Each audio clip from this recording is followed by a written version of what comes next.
probably. Wait, where do I? Followed by Okay. the pledge. Pledge. Oh my God. What do I guess? Oh God.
Oh my God, I'm nervous. Bang the gavel. Okay. You're good. You got a gavel? Go ahead. Do it. Okay. I'd like to call the June 19th meeting of the Anne Arundel County Board of Education to order. Please rise for the invocation followed by the pledge. O God, we pray to administer that which is just in all educational policies, being ever mindful of your guidance, stir us to action with love, wisdom, and understanding. Pledge allegiance to the flag of the United States of America and to the republic for which it stands, one nation, under God, indivisible, with liberty and justice for all.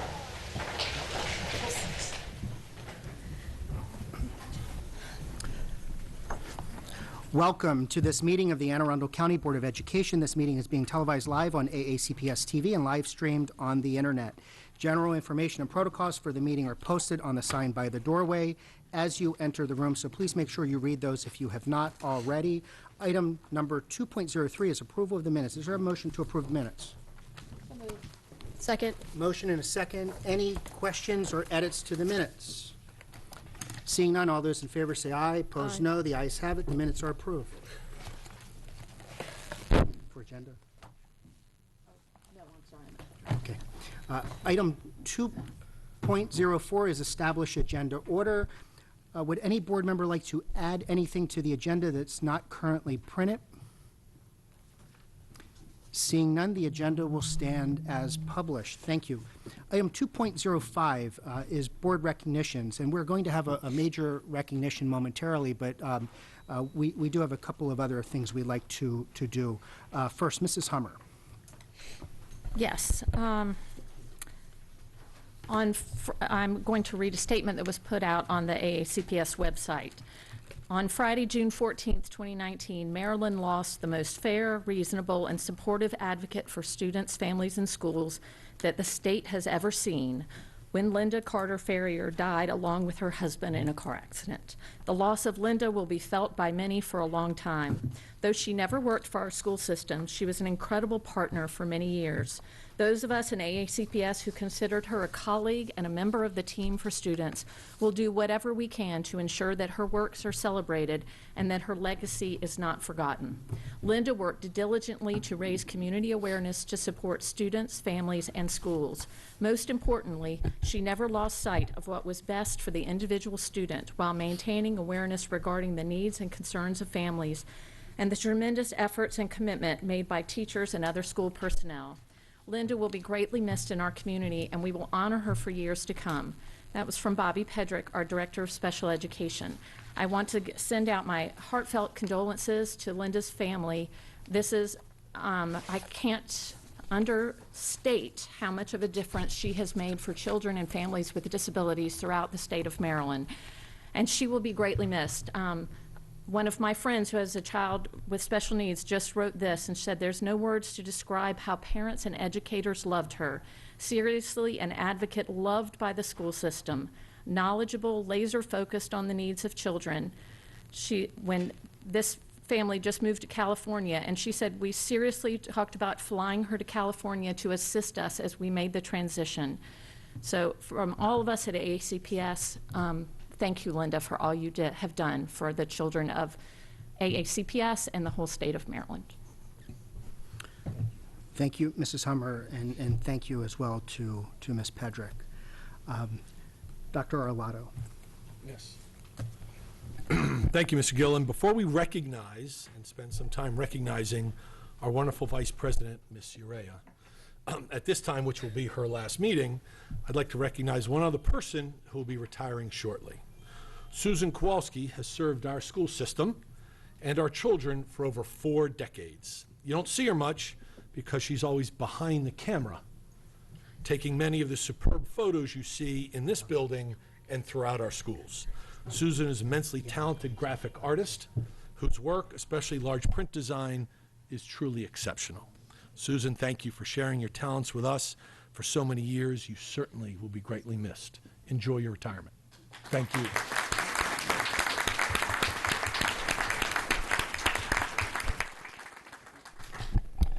Ms. Urea. So I know it's no surprise I'm about to get recognized since this is my last meeting, sadly. But I also just want to say that, again, as Dr. Arlotto just said, I'm not the only one leaving. Miss Molly Connolly is retiring, as well as Miss Teresa Tudor, and I have had the privilege to know these women. Molly only for a year, but Miss Tudor for a while actually now with the calendar committee and everything. And I just cannot say how sad I am to be leaving with. Actually, I'm happy to leave with both of you. It's a sad moment, but I'm happy knowing that I'm going to be leaving with 2 amazing women as well. So thank you. Thank you, Ms. Urea, and I know the board did a formal recognition last time, but on behalf of the board, once more to Mrs. Connolly, thank you for your 18 years of dedicated service to this school system. Thank you. And I would also like to formally announce, I think we did somewhat of an informal announcement last time because it came as a surprise, but, and she's already turning red. Effective July 1st, Diane Howe will be the board's executive assistant, and we'd like to thank you for being willing to take on that challenge, and we look forward to all that you do in filling those big shoes that Mrs. Connolly is leaving, so thank you. And of course, I think Mrs. Hummer has always said in the past that this meeting, for a variety of reasons, is a very bittersweet moment for us because it's always the meeting that we say farewell to our student board member. But we know that she, in this case, is going on to bigger and better things. And I know a number of board members would like to make some comments. So we'll start. Mrs. Hummer. So Mr. Gillen's exactly right. This is always a bittersweet meeting for me because it's always so fabulous to work alongside the students and watch them grow and mature and see what they have to contribute. And Josie is no exception. Her voice for students has been very impactful, and she has weathered things that no other student have had to weather, and she has done it with grace. And so I am honored to have served alongside you, and I wish you very well in all your future endeavors. Mrs. Corkadell. I'll be brief but sincere. So I have not had the full year to work with you. We came in December, but I just want to tell you and just share with everyone that we have a leader, not just in the making, but already among us. And as you continue to go out, you have a great career path and wonderful opportunities ahead of you. But I just wanted to say that in working with you, I have learned and grown. You know, leadership comes from different places in the heart and is demonstrated in a variety of ways. And for as much as everybody has comments about a student member versus a regular member, I have never felt that you are any less than the member, and have so well represented the interest and the advocacy and the rights of the students. And you've done that with dignity, with respect to everyone at all moments in time. And we are a handful up here. So to be able to accomplish that in general is amazing. But I know you're going to be so successful, and we are definitely going to miss you. And please don't be a stranger. Thank you for all your service to Anne Arundel County too, because she's just not serving with us. She's serving all of the residents here. And as an at-large member, she has represented not just our little isolated districts of about 75,000, but all 88,000 students and their families and every resident here with dignity, respect, and honor, and show of character like none other.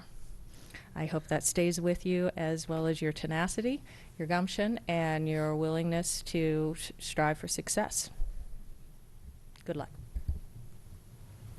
Ms. Antoine.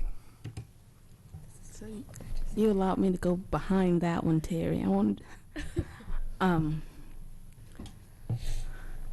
don't get weary in doing good.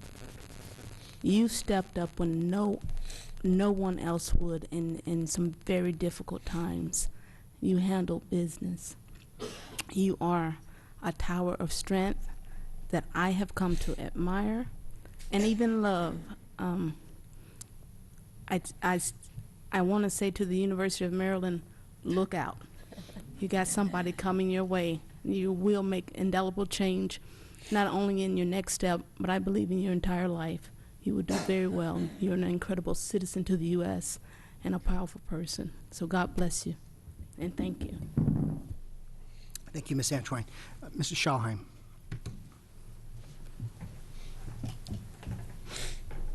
First, it's really hard to follow all of that, and I agree with everything everyone else has said. It's been an honor and a joy, and we knew each other before you were a student member. We're neighbors, and I was rooting for you, and I was so proud when you got it. And I remember telling your mom how proud I was of you, and I still am. I think you're incredible. I think you're a leader in every sense of the word, and we're all going to look back and say we knew you when, and go off and spread your wings and do great things, and yeah, you'll be missed. And you've always been an equal in my eyes. You're not a student member, you're a member. So thank you. Mr. Leib. Ms. Urea, let me be as succinct and clear as possible. Navy's loss is the University of Maryland's gain. I wish you all the best in your days ahead. You've earned it. Oh, bravo, Zulu. She feels robbed. Thank you. Mrs. Ellis. I said this many times before, but when I speak about Ms. Urea, I talk about what an effective and active board member she is, not for a student board member, but for a board member by any measure. And it's for that reason that I was very proud to blaze that trail with you and to nominate you for vice president of this body. And I never worried for a moment that you would serve in that seat with honor and dignity and leadership. So I thank you for that. And now to put my mom hat on, and now I'll get teary because I'm a mom. But with kids your age, having kids your age, I know firsthand how immensely proud your parents, your fellow students, and your teachers are. And I just cannot wait to catch up with you and hear about all the things you're doing. And I'm always here. So I'm so proud to have served with you, Josie. Thank you, Mrs. Ellis. Mr. Grannon. I'm going to try to be even briefer than Mr. Leib and save my comments for agenda item 5.01. Dr. Arlotto. Yes, thank you, Mr. President. So obviously I'll echo all that your colleagues on the board have said, but I've had some unique time with you over the years as you've been a member, such an active member of CRASC, a leader in CRASC, the Superintendent's Teen Advisory, and you've continued even as a board member to join that group and be a leader. We make the mistake many times in education around this country and talking about students as our future leaders. And you have really been the poster child for leadership is now. And you've done that, and that's one of the things that makes me most proud. Is you are a leader among your peers. You're also sort of legendary among your peers. The other state student board members talk about Josie Urea, and she's vice president, and you're sort of legendary. And folks follow you, right? And when when we had a board meeting and we had some public testimony about what will be on the agenda, the Val-Sal piece, there were people that came from around the state because you asked them to and because they supported where it was you wanted to go. And that's significant. So, of course, we wish you all the best. We know you're not going too far. I know how proud your family is, and they should be proud. You've done really well. So, congratulations. Thank you, Dr. Arlotto.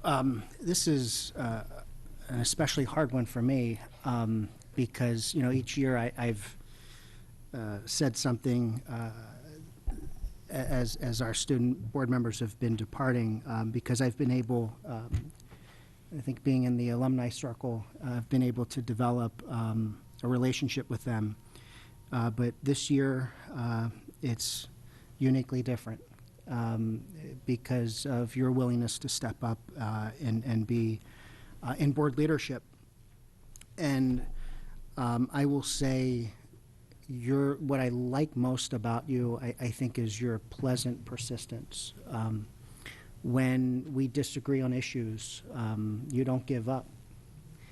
And that's going to serve you so well, not just in college, but certainly as you're pursuing a degree in public policy. We'll forget about the Chinese because that's too hard for me. But the public policy curriculum, you're just going to do so well in that. But I think you're going to exponentially do well in all that you do beyond college, whether it's grad school, your professional career. I think you're just going to do amazing things. We've grown close over the last 6 months, and you and your dad were at my house to witness an episode with my daughter, and but seriously, I look at her as a 3-year-old, and the future that she'll have. And my wife and I, really, really like you and think extremely highly of you, and we hope our daughter grows up to be just like you. I think your parents, they're class acts, but seeing what they've done with you and your sisters, they've got a secret sauce, a magic recipe that I want to plagiarize. So thank you both for that. We've got a couple of gifts as you prepare to part ways. One is a personal gift that, on behalf of Mr. Leib and I, would like to present you. And we know you're going to College Park, but our hometown football team is the Naval Academy. Between Mr. Leib and me, we will ensure that you've got season ticket, or you've got tickets to any game you want to go to. We've both got season tickets, so you've always got a place at the game. So, Mr. Leib, if you'll join us.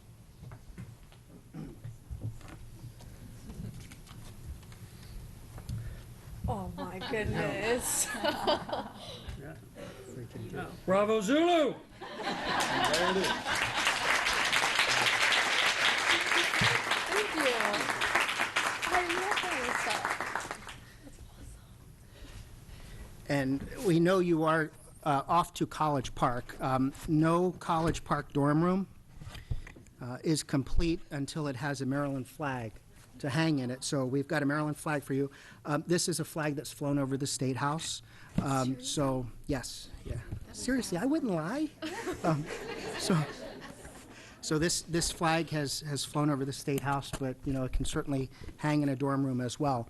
And then on behalf of the board, we have the clock for you as well that I'll leave here for you. but it's engraved with your name. It says Josie Urea, Student Board Member and Vice President, 2018-19. And it's even set to the time. So, so we've got that for you. And I know Dr. Arlotto has a gift as well. I do. Thank you. So as is our tradition, as we've compiled pictures from your time with us as a board member, so I want to give that to you. Thank So you. congratulations. And also Dr. Arlotto. the traditional student board member Oh, So we pulled it from the signpost at Severna Park, oh gosh. and you can try to put this up in College Park and see how far it gets you. Thanks, Dr. Arlotto. Congratulations. Thank you so much. That's awesome. I'm gonna put these back. Yes. Just because I don't want to break them. And I know Ms. Urea actually lit her light, so I know she wants to say something. And then, if it's okay, we'll do some pictures down in the well and invite your family to come up and pose for the photos. So now that my ego's like this big, no, I'm kidding. I just want to give back because I would not have gotten here without so much support from everybody around me. And even if you aren't mentioned tonight, I want you to know that I think about you all the time, and you are in my heart.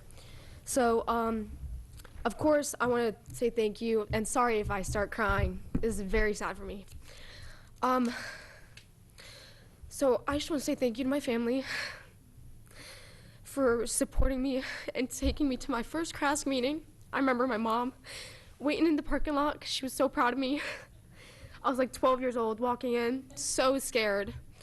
That's where I really met my first mentor, Ms. Poison, who has obviously moved on and created a family in Vermont.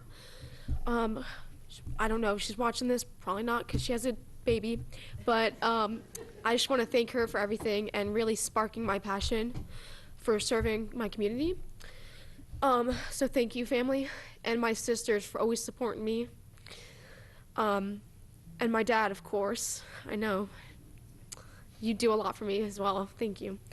And that leads me to Miss Pellegrin, who is the current CRASC advisor. I just want to thank you so much for coming on to the team and taking up the really, really difficult job I know that it is. I mean, of course, I don't know everything about it, but you do an amazing job, and you had big shoes to fill, and you made them even bigger. So your heart is just so big, and everything that you've done for me has meant a lot, and I cannot thank you enough. Now to talk about a couple of board members, I just want to thank you all, the past ones that were here before you guys, and the current ones. Thank you all so much. You not only taught me bravery, courage, how to speak correctly, what a good board member looks like, but behind the scenes, you really taught me integrity. And Dr. Arlotto, I really just want to specifically call you out because, as you said, we've known each other for a while now. And you and your team do a ton of work that nobody has an idea about. And you and your team do not get the credit, and I see it continuously. But I really want to say thank you from like a student's perspective. Thank you so much for everything you do. It's just all amazing, and you really have one of the biggest hearts I've seen before. And I know you talk about your family, and I hope you and your daughters and your son, who is in an amazing place right now, Italy, or is that the daughter? That's the daughter. The daughter, okay. Well, yeah, they're gonna do amazing things, and they have an amazing dad, truly. Yeah, and Mr. Gilliland, I know we've grown close as well. And I just want to thank you so much for, I remember the very first tickets you gave me to that game. And it's going to be really hard to say goodbye, but I don't want this to be a goodbye to anybody. I want this to be a see you again. Because this role has really, like, I came in here thinking I was going to be an engineer, and then I came on the policy committee, and I was like, you know what? Sorry, Dad. I know I'm going off on huge tangents, but like really this is so sad. I was driving here and I was like, I can't do this. But yeah, it's gonna be so sad. I have learned so much. I'm sorry I'm being dramatic, but I have learned so much. I was like, my school gave me a permanent pass to leave school because I came here so much.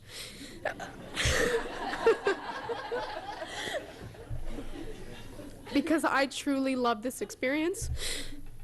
And I'm so happy that I got full voting rights, because it really has shown me how much our county does appreciate the student voice. And I'm so excited for Rita, who's coming on here next year. And just talking about each and every one of you to her has brought a smile to my face, because I really cannot thank you all enough. So I know that was very incoherent, so sorry. But I just want to thank you all so much, and everybody from Krask. You are my family, my second family, of course. And just thank you so much for everybody that's touched my heart and been in my life on this journey. So this has been a dream of mine since I was in middle school, and this dream could not have been made perfect without all of you. So thank you.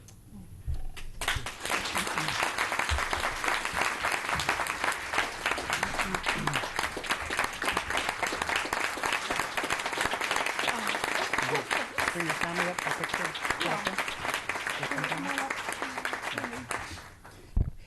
We're going to ask the board to move around front, and then as well as Mr. Reyes' family to come up. Ms. Pellegrin. Ms. Pellegrin.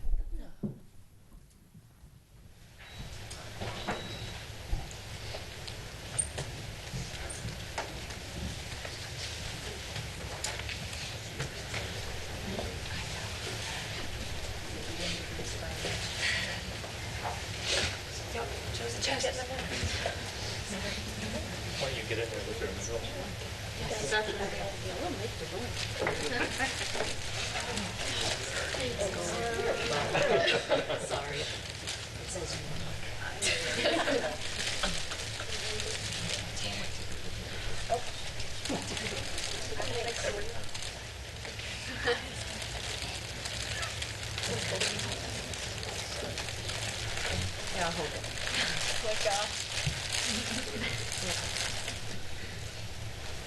A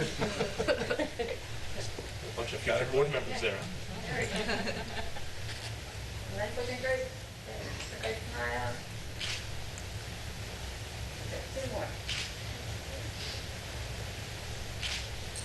Thank you. Congratulations.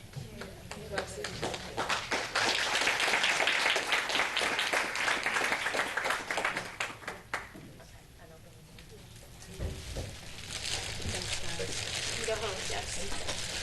Thank you so much.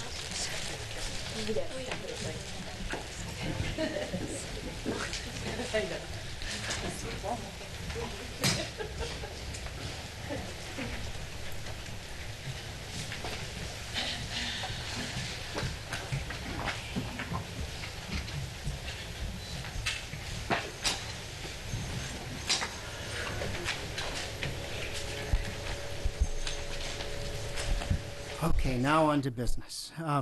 Item 2.06 is school and community highlights. You're done? Okay. Mrs. Schalheim. I wanted to say congratulations again to the class of 2019. The graduation ceremonies were all amazing and amazingly run and just incredible. A couple other things the last 2 weeks.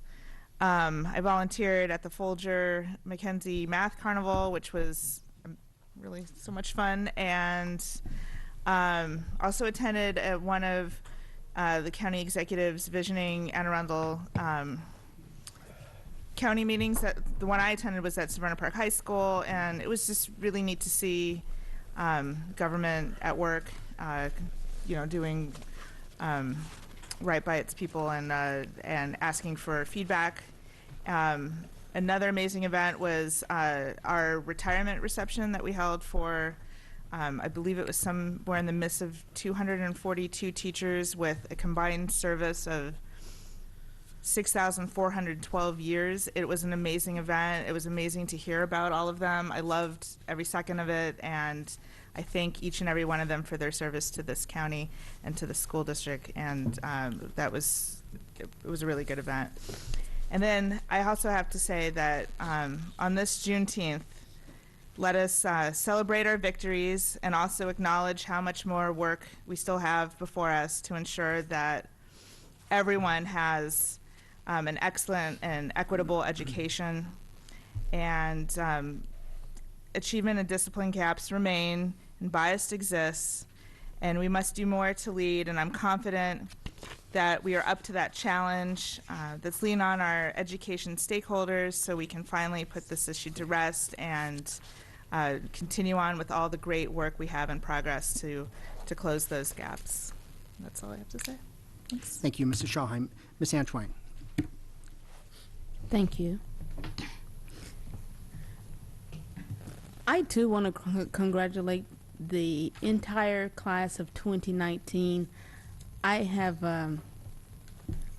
was so pleased with your conduct and with the smiles that I saw, the excitement from all the families. It was a beautiful, beautiful time. And to all of you, you worked hard. You earned your diploma. Congratulations. I also want to congratulate our recent retirees, to include those that I didn't know was retiring and should have known. Congratulations and sincerely thank you for your service. You made sitting in this seat seamless because of your hard work and dedication. The years combined, teachers retiring, several teachers retiring 35 plus years, and other administrators and other people in our system retiring after so much. And each of you, when I visited your table, said it's pretty much the same thing. I decided to retire when I did not want to do this anymore. So I appreciate that for so long you decided every day it was worth it. So thank you all for your service. And I know that if you're like so many other educators, your service within the system may be closed, but your service outside of it begins. So thank you for that. A special thank you to Mr. Bill Jones of TAC. I understood today that he's leaving us as well. Mr. Jones has been a pioneer and an advocate in so many ways. And I truly want to tell you, Mr. Jones, thank you for what you have done and what you continuously do. Finally, a special thank you to Ms. Ritchie and the partners that set up the Brooklyn Park, drawing blanks. So the Brooklyn Park Farmers Market. This is Josie's fault. I'm trying to hold back tears. But we attended the Brooklyn Park Farmers Market, and what I appreciated so much about that opportunity was seeing the children enjoy fresh fruit, vegetables, and opportunities that they would not normally get. I would encourage everyone, each Monday, this farmers market will be open. Please go by and participate and take part in that.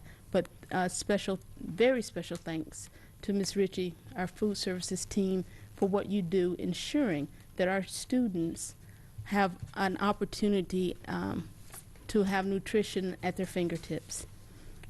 And that's about it for me. Thank you, Ms. Antwine. Mrs. Ellis. Thank you. Very quickly, want to congratulate all of our graduates of 2019. I thoroughly enjoyed all the graduation ceremonies I was able to attend. I was particularly struck by the uniqueness of the spirit of each school. That was really something that struck me, and I look forward to getting to know each of those schools even better. I also want to thank our retirees. Amazing to me how many people have served over 4 decades with our school system. That's truly remarkable, and I can't thank you enough for your service to our students. And I was able to attend Mary Moss at J. Albert Adams Academy. They had a special ribbon cutting. It is one of our special schools that does project-based learning, and these kids decided they wanted to build a path down to the water so they could use their canoes. And so They did this whole project on their own using everything that they had available to them to design and create this path. And I got to go on a canoe ride, and it was wonderful. That's a really great school doing great things, and I'm so glad we have that in our school system. Thanks. Thank you, Mrs. Ellis. Ms. Urea? I also had an amazing opportunity to go to other graduations as well, and specifically, I just want to shout out evening high schools. Mr. Gillen and I attended that one, and a lot of the students that I was speaking to were talking about how they were overcoming the stereotypes that they're constantly faced with as being the bad kids that just drop out or don't have a life or goals. And I think it's really unique that they were talking to me about this because they obviously had student speakers, and each one of them had a story to tell, overcoming adversity, whether it be family, just different paths that they were taking to finish their education, to move on to work, other goals or passions, or go to college. And that really, I know it brought a tear to my eye, and Mr. Gilliland's as well. Miss Jackson was crying too. So I just wanted to talk about that one specifically. And as other board members echoed, I want to thank all of our retirees again for their service, just continuing to represent the hashtag all means all. Thank you. Mrs. Hummer? Yes, and so now that graduation season is ended, summer has begun, and summer meals have started this week. I took my clan to Maryland City today to get some summer meals coming through, and it's great because it makes them eat fruit in the middle of the day. So take your children out there and to get the well-balanced meal, and so I encourage everybody, the summer meals are out and about. They're free, no ID required for all students, all children, ages 2 to 18, Monday through Thursday for the next however many weeks. So go out there and take advantage of the summer meals. I know you guys were on a short vacation with you and your 4 sons ate pizza for, what, 4 nights in a row or 5 nights in a row? We ate So- a lot of, So and so today I made them go get fruit. at the summer meals. Thank you. In the interest of time, tonight, Dr. Arlotto has asked that we waive item 2.07, the superintendent's update, moving us to item 2.08, which is the policy committee update. Mrs. Corkadell. Thank you, Mr. Gillen. So the policy committee met on June the 12th, 2019 at 1 p.m. in this very boardroom. And policy JAA, redistricting in attendance areas, did receive several requests for amendments to policy, and similarly for a review of the regulations and some of the procedures. My understanding is that the superintendent and his staff are reviewing these recommendations right now, and so we will be that will continue to move forward at its pace.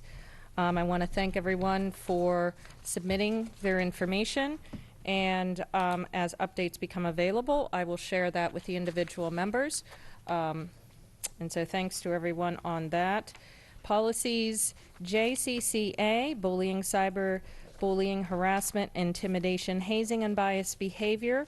And coinciding with that, policy JO, bias behavior and language, were reviewed by the policy committee to be moved forward to the board for their consideration review. And it is my understanding that we are targeting for either the July or the August meeting for introduction to the board for consideration under first reader.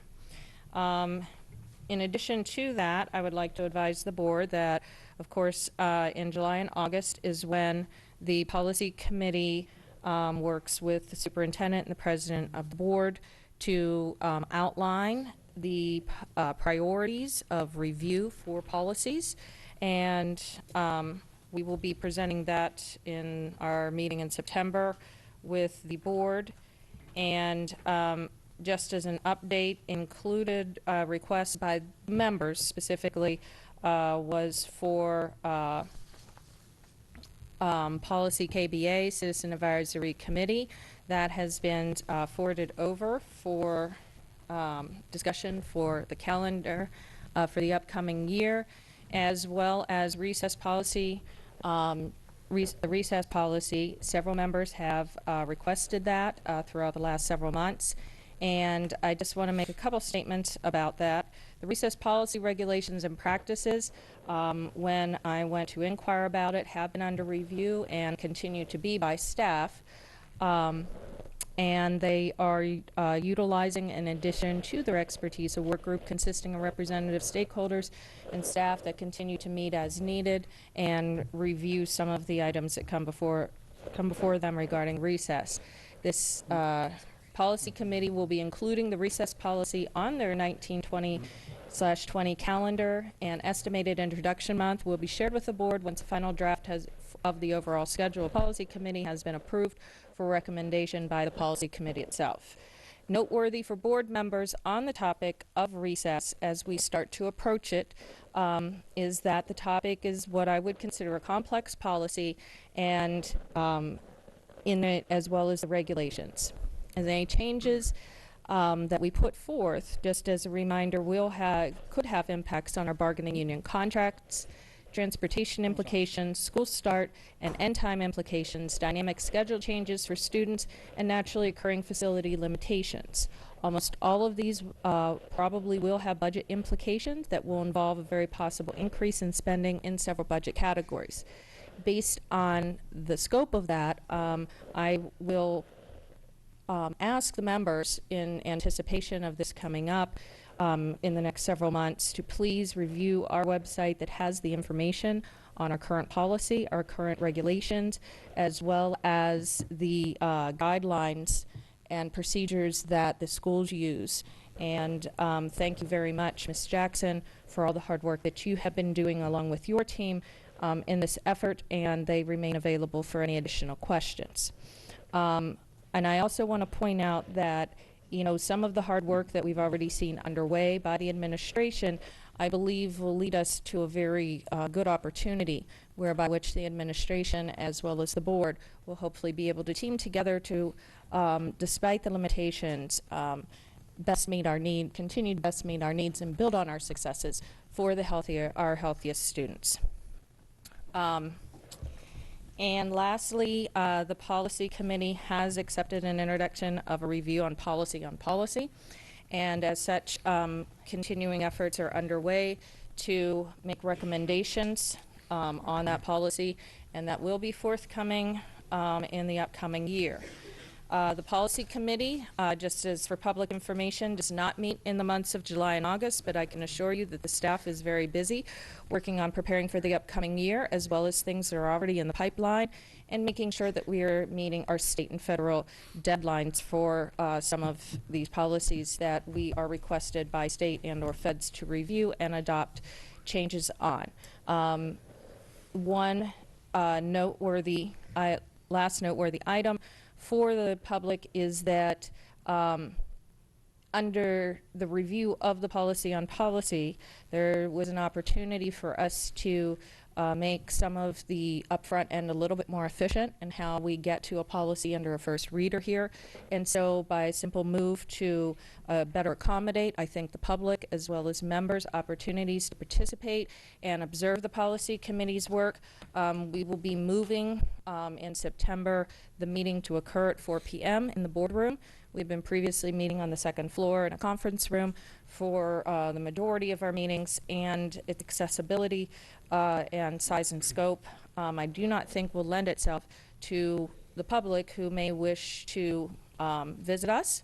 And it's not a participation, it's a business meeting, but they are always welcome to attend and observe, and then may send us email comments back as appropriate.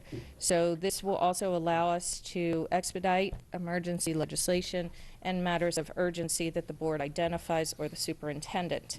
Are there any questions for the policy committee? All right. See no questions here. And that was serious. Policy on policy is not like having a meeting to have a meeting. You know, this is this is legitimate. So. It is a legitimate So thank you so much for that very thorough report. Item 2.09 is the PTA report. No report tonight. Item 2.10 is the CAC report.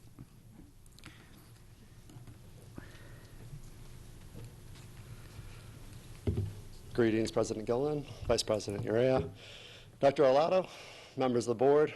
My name is Brandon Gully. I am the chair of the Citizen Advisory Committee, and we have concluded our 2018-2019 meetings, and we are now submitting our subcommittee reports for your review.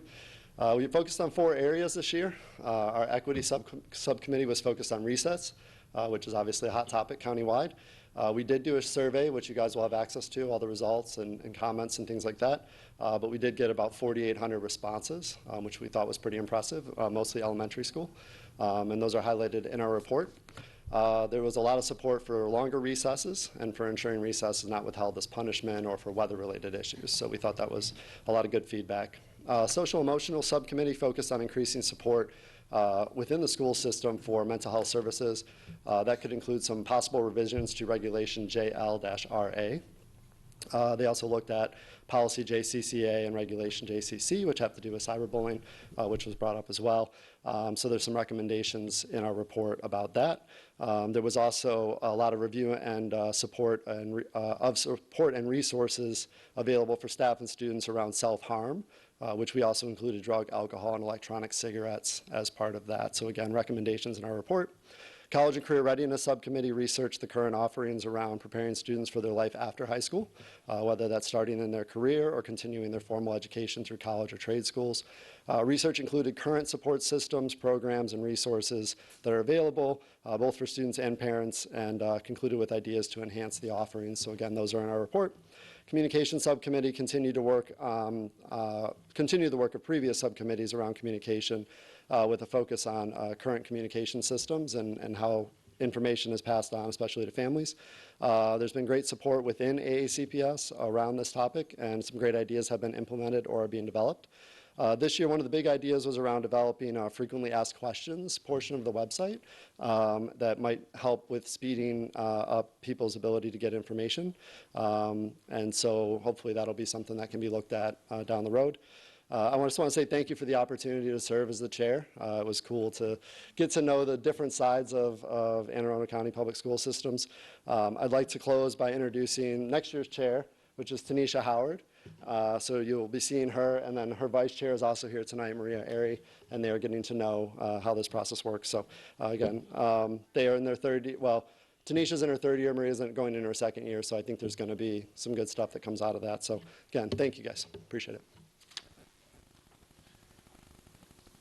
Thank you, Mr. Gully. I have a couple of questions I think that the board was going to ask you, but first, just as you're transitioning back, let me just say, as your last meeting, I just want to say on behalf of the board, thank you for all that you've done this past year in your service that you've done on the CAC for such an extended period of time. Appreciate all that you've done. With that, Mrs. Schalheim. Hi, how are you? Good to see you. When will we get the report and the detailed results of the recess survey? I just hadn't seen it come across. Yeah, I'll send it tonight or tomorrow morning. Okay. Yeah, you'll have it. I just wanted to give this awesome. Yeah, and I look forward to reading it. Thank you. Sure. And Ms. Antoine. Mr. Gully, I want to thank you and the entire board. You all represent our best interest, not only for this board from the legal standpoint, but also for our entire system. And you guys embrace all means all. Even with your synopsis of what you guys have worked on for the past year, I noticed that you were including the high schools, the elementary, the middle schools, and the interest of the student first. I really appreciate the power of CAC and what you've done. Thank you so much, and I look forward to working with you guys next year. Excellent. Thank you. Thank you, Ms. Antoine. And that's it this time. Right, thank you so much. Item 2.11 is the CCAC report.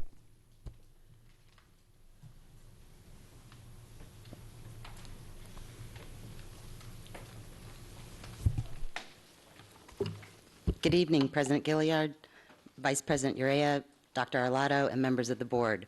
My name is Jeannie Somm, and I'm the CCAC chair, and I'm here to give you the annual CCAC report for 2018-2019 school year. This year, we held our 11th annual Special Education Resource Fair this fall, where over 38 community organizations and AACPS departments were available to share information with families. Over 200 people attended the event, and we received very positive feedback. We held 4 guest speaker events this year. In November, Bobby Pedrick, Director of Special Education, facilitated a conversation with the director to 25 parents. In February, we invited Ms. Megan McGowan, Genesee Lower School head, to discuss strategies for supporting children with dyslexia. There were over 100 parents in attendance. In March, Maisha Gillens, Executive Director of Accelerated Student Achievement, and Lorenzo Hughes, Senior Manager of School Supports and Equitable Practices, held an interactive discussion entitled, Helping Your Child with Special Needs Navigate Social Cues and Peer Relationships. We had over 40 parents in attendance. In May, Katie Harris and Carolyn Pousset from AACPS Assistive Technology Team presented, supporting students' use of assistive technology in the home. They also set up several interactive stations displaying different assistive technology devices to show parents various tips and strategies to use in their homes. About 20 parents attended. A large number of parents have expressed interest in researching ways to help an increased number of our students with disabilities obtain a high school diploma. Parents and AACPS staff are committed to holding students to the highest academic expectations. We launched our 5th annual CCAC Special Education Survey to gain insight on the 2018-2019 school year. This survey provides an opportunity for parents of students who receive special education services in Anne Arundel County to give direct feedback on how well they thought their special education services were working for their children.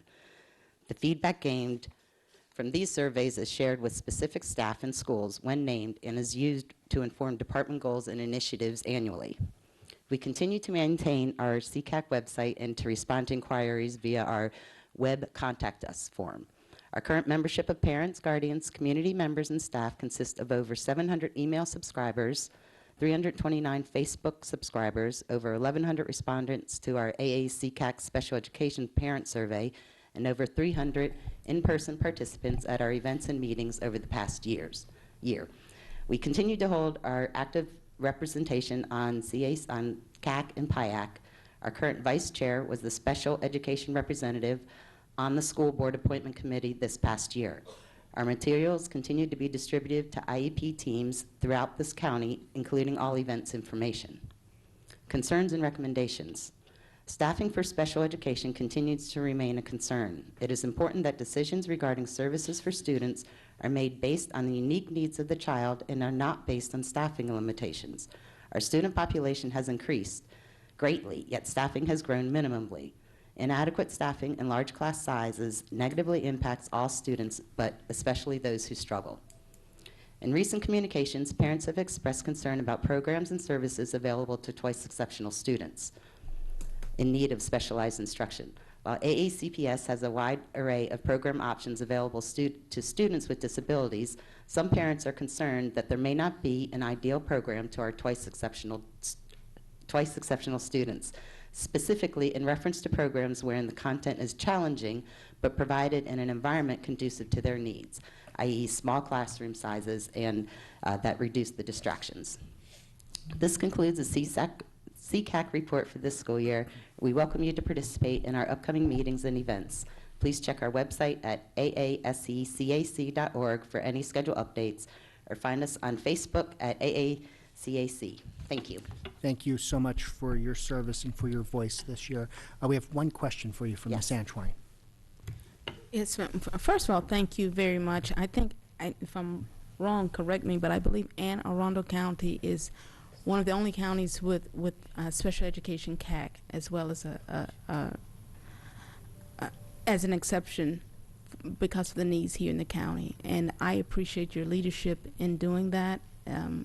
But my question was, I'm unfamiliar with twice exceptional. Could you explain that, please?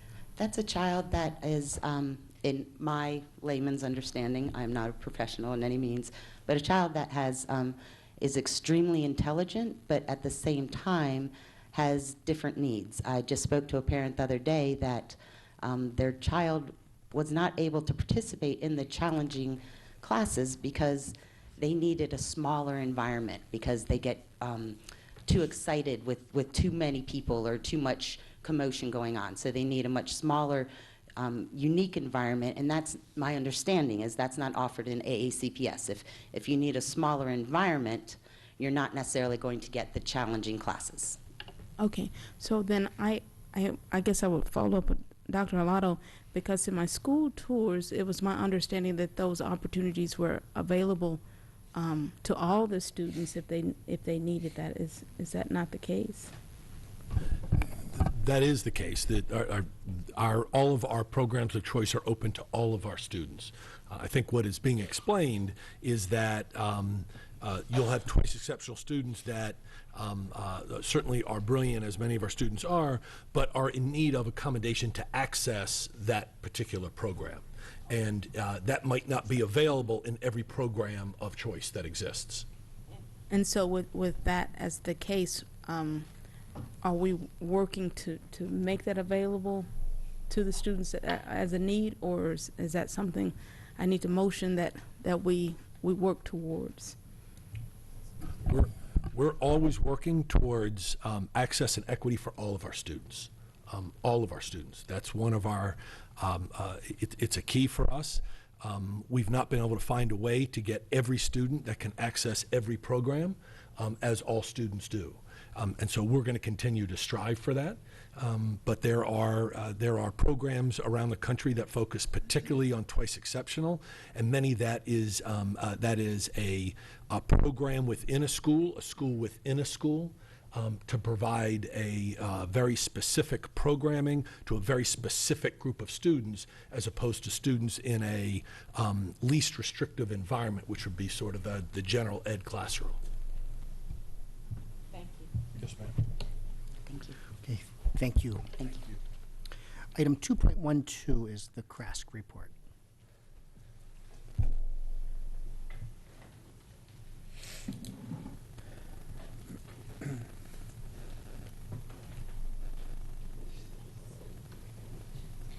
Good evening, President Gilliland, Vice President Urea, members of the board, and Dr. Arlotto.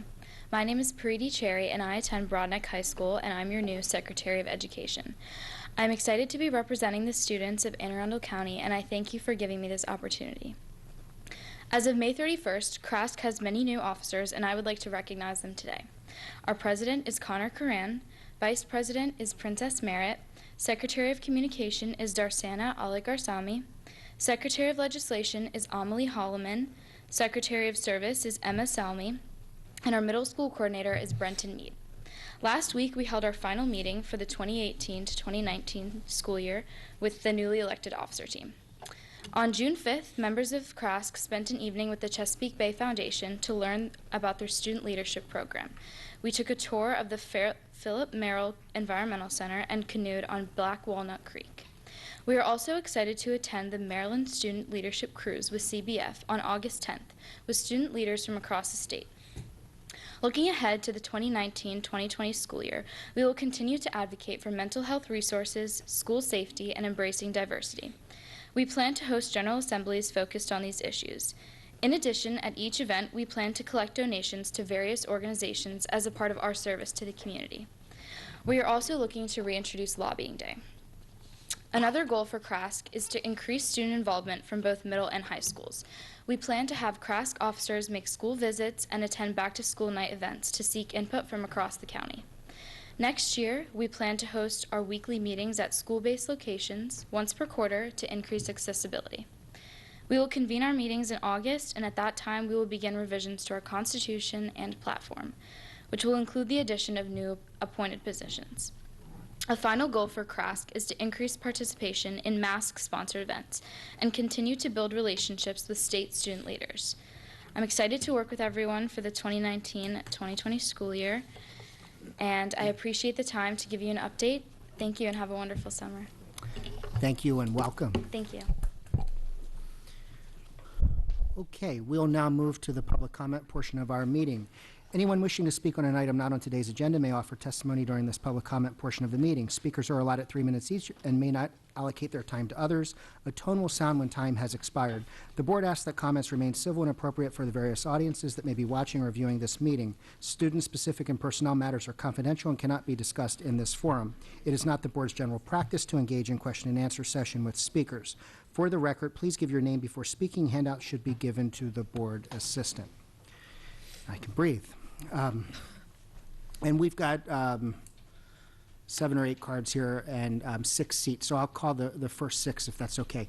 I think is it Kathy or Kathia Smith? Sorry if I didn't get that.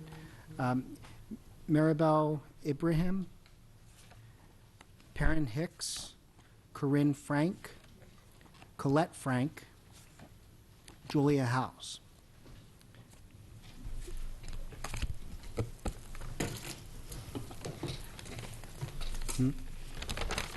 Yeah.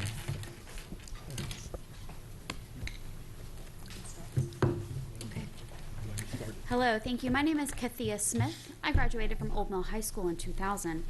My son will be attending Jacobsville Elementary School in Pasadena this fall for kindergarten. I attended orientation last month and was concerned to hear that my son would only have 20 minutes of recess each day. I was concerned when I heard this because I have fond memories of the hour for lunch and recess that I enjoyed in elementary school.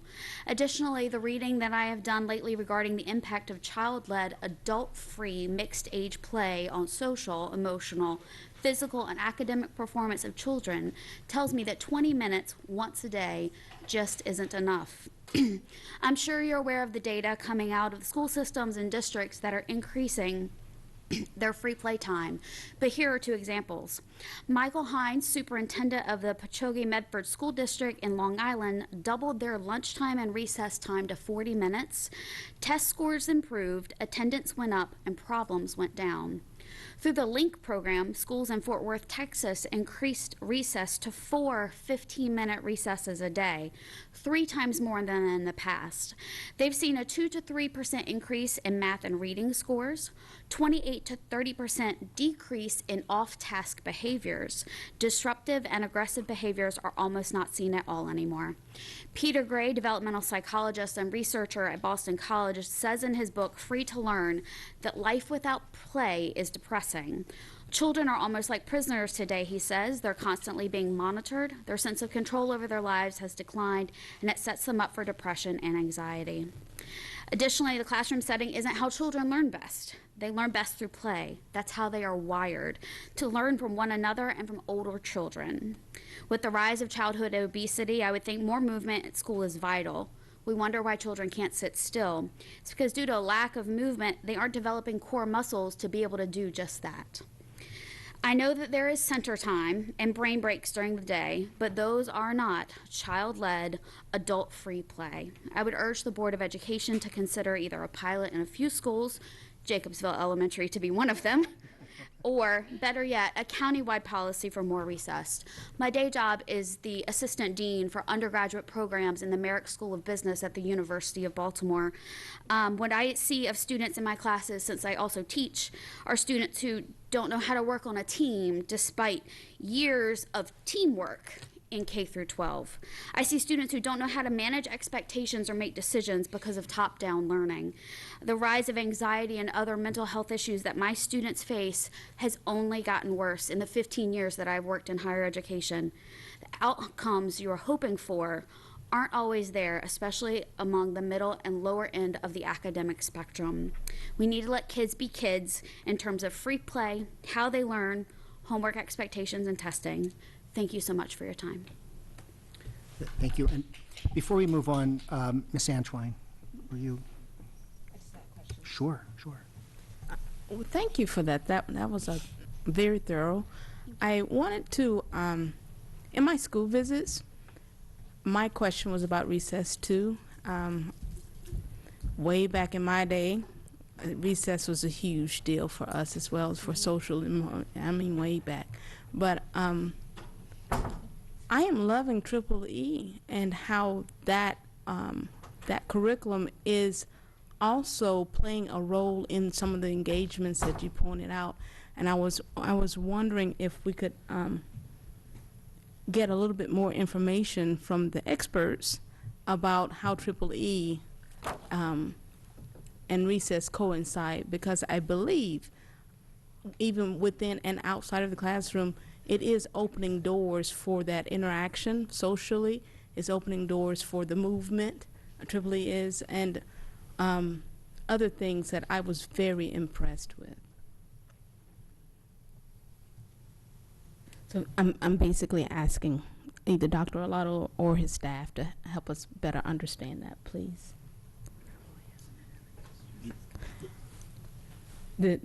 Please. So my question is, some of her points was the fact that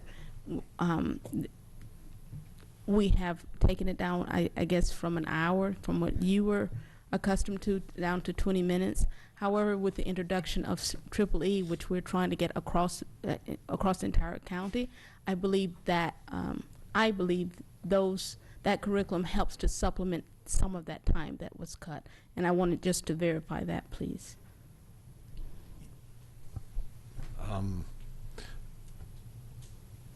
EEE is not recess.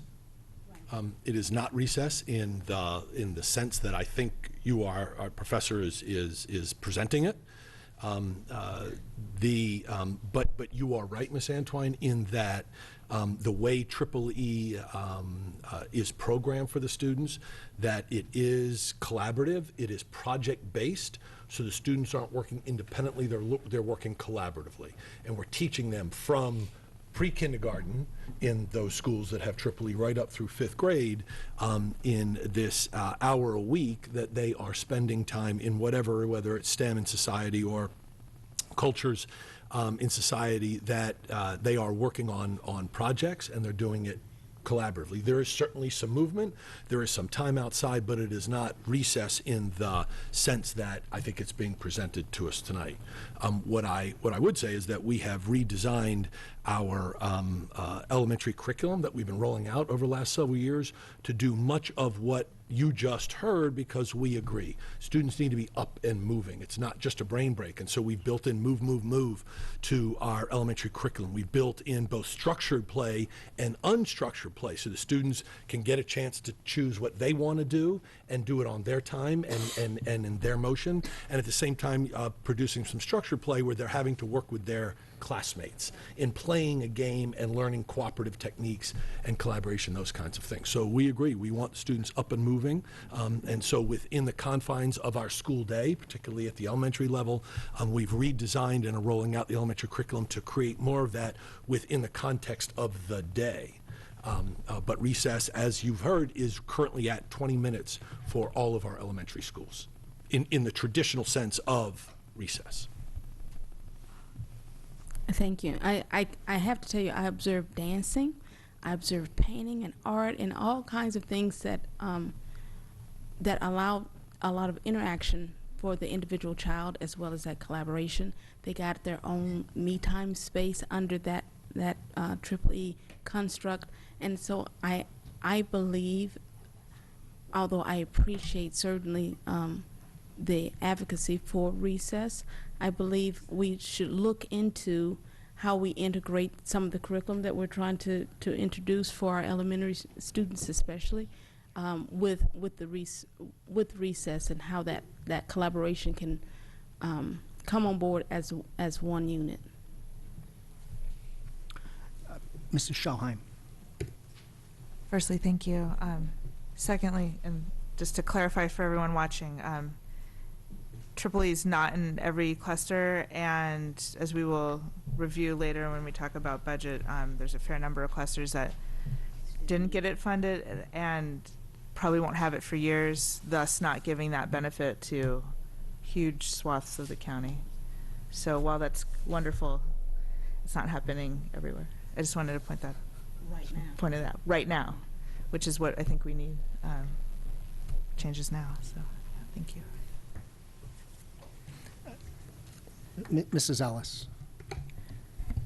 I just want to bring us back to the topic of unstructured free play, which is recess, which is none of these other things that we're talking about. There's benefits to all of those things, but the research that I know. I just want to recognize that I have read the research, and I hear you. Thank you. Thank you, and thank you for being here. I'm Merritt grad school, so appreciate all that you do. Thank you. Yes, ma'am. Hello, my name is Mary Bell Ibrahim. I am a parent of 3 children in the Severna Park cluster, 1 high schooler, 1 middle schooler, and 1 elementary schooler. I'm also the facilities and projects manager for the Anne Arundel County Public Library System, so I'm a civil servant and a concerned parent. I really appreciate the scientific information that my colleague here, or my fellow parent, has presented. I wanted to give more anecdotal information regarding recess and the importance of recess and my personal experience with recess. Recess is allowing a child to have creative, self-directed play. Play is the way that we build imagination, we build creativity, and we inspire learning.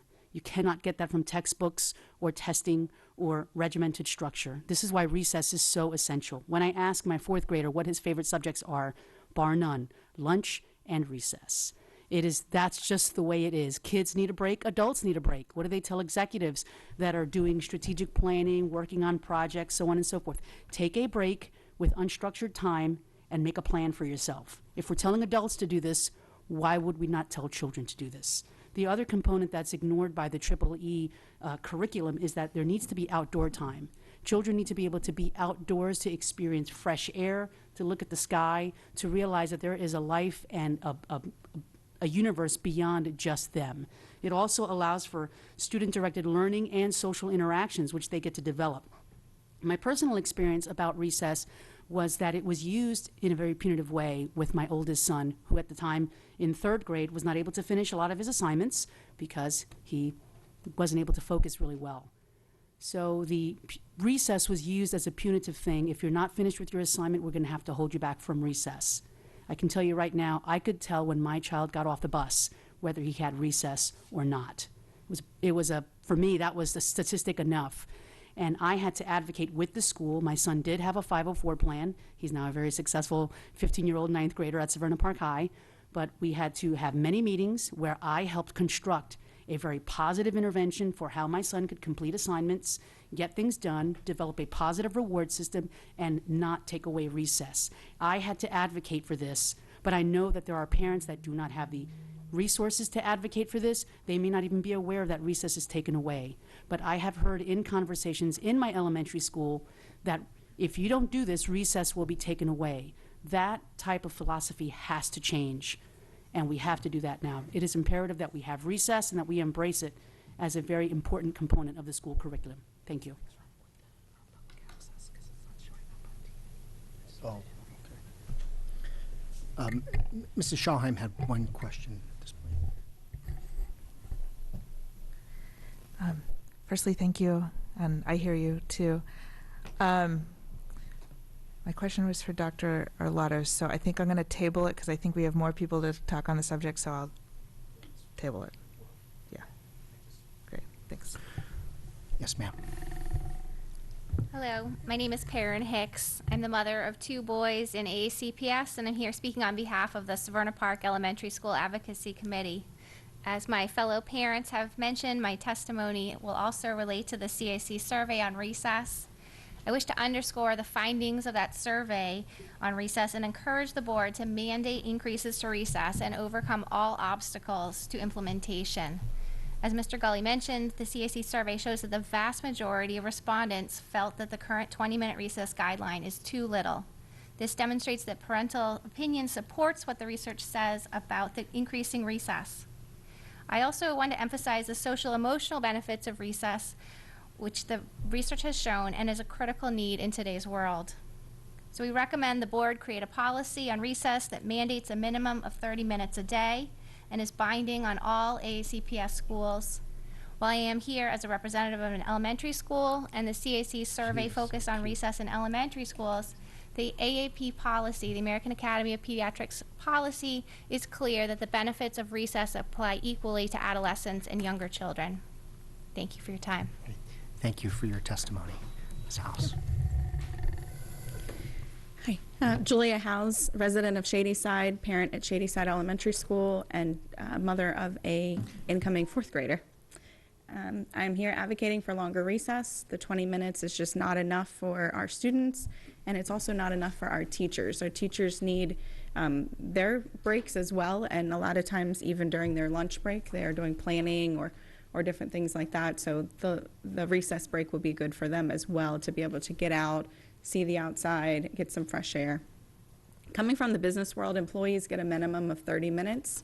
And I know that they're not out running around and playing and everything, but they do get that break to be able to disconnect and really go through. So if it's a bare minimum, if we could bump that 20 minutes up to the 30 minutes, and then maybe even work our way up to the full 60 minutes that I think that our students need.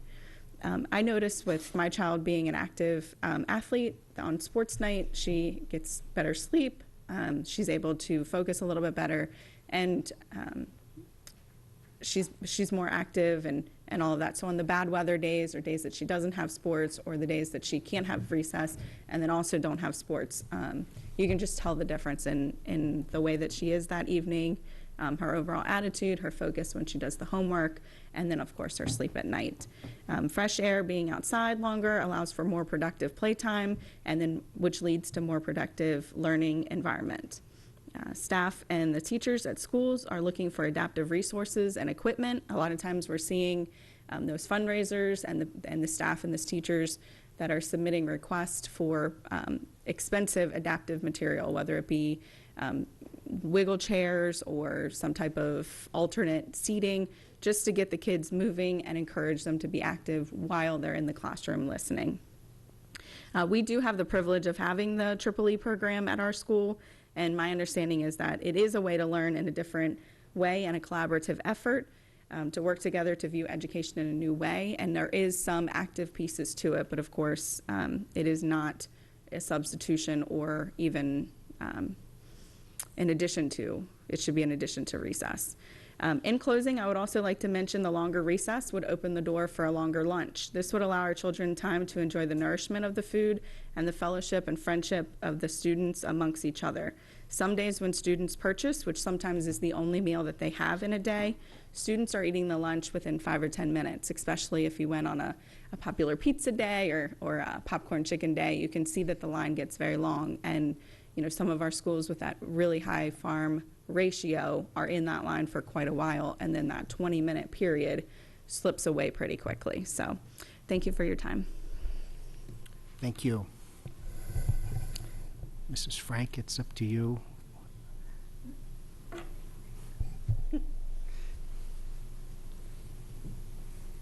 Good evening, Board of Ed members. I'm very excited that we are talking about recess tonight, and I definitely want to thank Mrs. Corkadell for bringing that to the policy committee and giving us that report. I have attended several meetings and have asked this board to reconsider some of the current recess guidelines, and over the last few months I have tried to work with my children's school to allow a parent-led running group in the morning. And instead of sitting on the bus for those 20 minutes in front of the schools, administrators and I looked at ways that we could have volunteers watch over the kids as they ran our fantastic PTA-funded track. Despite our efforts, AACPS would not sign off on this initiative. We were very disappointed about that. So here I am again to ask for some better solutions for unstructured playtimes for our children. We are all here tonight, and we are requesting the needed amount of unstructured playtime for our kids. The playtime that is crucial for development, problem solving, resilience, and establishing better mental health and social perseverance has been slowly deemed less important than testing, test prep, instruction, and classwork. Programs like Move, Move, Move and EEE only add structured playtime to a schedule, when all research points to unstructured playtime as what is needed. Every piece of research that I have read suggests that children need 60 minutes of unstructured play every single day. Our children are only given 20 to 25 minutes of this unstructured play to school, and recess can still be taken away as a punishment in AACPS, and I promise you that even after these guidelines encourage otherwise, it is still being taken as a punishment. Anne Arundel County employees are guaranteed 60 minutes of break time during a workday. Even federal guidelines protect prison inmates by requiring 60 minutes of outdoor time in a 24-hour span. Pediatricians are now writing prescriptions for play to young children because they are simply not getting enough. We do recognize that adults have a right to a break, and yet we expect our most vulnerable and developing minds to succeed with a third of the required time. I frequently advocate for Bodkin students, but there are many other students negatively affected by these policies. We have many friends here tonight who have children from communities all over the county, some underserved, and this affects every child, and yet adding recess is just a policy change. And hopefully we can do that on a frugal budget. I heard some talk about, maybe that not being so frugal, so I would hope that we can implement that without stretching our day and taking away from recess or anything that would sort of counteract the positive results that we were looking for. But I am happy to make myself available to any board member, and I am optimistic that we can come up with solutions that will allow our kids to engage in the work of a child and play. This is my daughter, Colette. She is 4 years old, and she will be attending kindergarten in the fall. And, okay, I'm sorry. And as you can see, it is very difficult for her to be able to sit and focus. And we're going to expect, 6.5 hours of a rigorous schedule in the fall. Okay, it's your turn.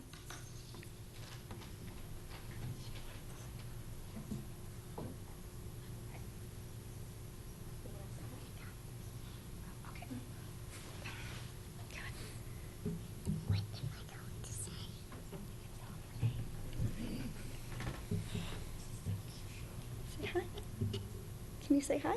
Hi. Okay. So Colette's 4, but she'll be 5 by the Colette? Colette, do you want more recess? Okay, thank you for being here tonight. Do you like to play outside? Yeah. Okay. Thank you, Mrs. Frank. We'll ask the next panel to come up, and as we're transitioning, we've got Tori Snow and Lisa Van Buskirk. We've got 2 additional board questions. Ms. Antron? I just wanted to thank all of you for the efforts and the advocacy that you all have had. There are many considerations when we go into those decisions as far as the recess and the timing for that. It's my understanding that even the time on that is a negotiated tool, right? Yes. So the recommendation is definitely a strong one and definitely should be considered. I do advocate that the other programs we have that will allow the same results for the students be integrated as much as possible as we manage such negotiations. Is there a question or? No, ma'am. Oh, okay. I'm just recommending to us as a team that we look to if there are clear gaps that you guys are identifying, and I know that we have entities within the system that we could look into to accommodate those gaps as well as we undergo negotiations for recess. Mrs. Shawheim. I have some questions for Dr. Arlato regarding the existing guidelines. So can it be taken away and used as, can recess be taken away if a child acts up, or, is that in the guideline? Are you allowing that? We are not allowing that. Okay. And you've seen the guidelines. Yes. Yes. Yes, right. So the But, guidelines are clear that it's not to be taken, it's not to be used as punishment, as Okay. being punitive for the students. Right. That's not what we're hearing. So how is that, if there are cases where that's not happening, how are you responding to that? So we'll respond when we're told. So I would ask parents to let us know if they know of a classroom. Ms. Frank says that she knows that it's happening, and so my plan, I made a note, is to have someone reach out and she can give us the specifics of the schools, the teachers where it's happening, so that we can follow up. And how long have the current guidelines been in place? This school year. This So there school was a year. work group that worked with, under Mrs. Jackson's leadership and some others, where they went through all of last year and looking at various things, and these recommendations came forward and the guidelines were produced and have been in place this year. And if we were to amend those guidelines and make it longer, say hypothetically, if we were to make recess a total of 40 minutes a day, how would that impact our instruction time and all of those sorts of things? Can you speak generally about that? So I'm going to have to speak very generally about that because I'm not prepared. I've not put down on paper all the things that are impacted. Let me be really clear about that, right? All right. So No need in to be terms of the defensive. generalities, and it's a very good question that a number of things will be impacted. Our school day is what our school day is. It has a beginning time and an end time. And so if we increase that, if we increase recess, then it's going to take from what's happening from the beginning to the end of the school day, right? So that means it's going to impact it could be less time in math, it could be less time in reading, it could be less time in social studies or science. We would have to do less during the school day to accommodate a 10-minute or 15-minute or whatever the thought might be in increasing. Or we would have to go to increasing the school day. Start earlier, end later, and then that has implications for, as you would guess, negotiations, teacher time, those sorts of things. So if it weren't to impact the current start and end time, would that extra recess time hypothetically need to be made up? Like what, the 1,080 hours, is that from the opening bell to the time that the bell rings at the end of the day? Yes, ma'am. Okay, so that the full school day is part of the 1,080 hours. It's 1,080 hours in a school building between the time the opening bell and the Yes, okay. ma'am. So there is ways to reshuffle the deck and include more unstructured playtime during the school day, potentially. Right, and that was my point earlier. Absolutely there is. We can choose to do whatever we want to do as Anne Arundel County within the beginning and end times, right, as long as we're meeting that 180 days and that 1,080 hours. But something currently would have to give. If you don't change the start time and you don't change the end time, something in the middle would have to change. Right. And that's the instructional portion, right? And if you're going to increase recess, makes sense to increase lunch, because that's the time the students, right, are alternating. We have to give the teachers an appropriate break. We may have to increase the amount of time that our lunch recess monitors are there. So that has implications on a number of fronts. But yes, could it be done? Yes, ma'am. We would have to alter what happens inside that time. Okay.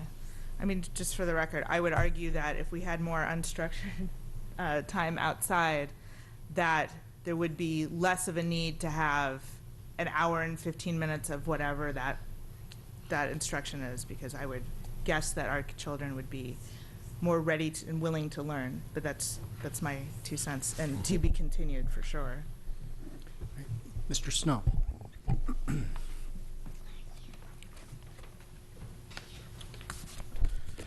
Good evening, President Gillen, Vice President Uriah, and Superintendent Arlotto.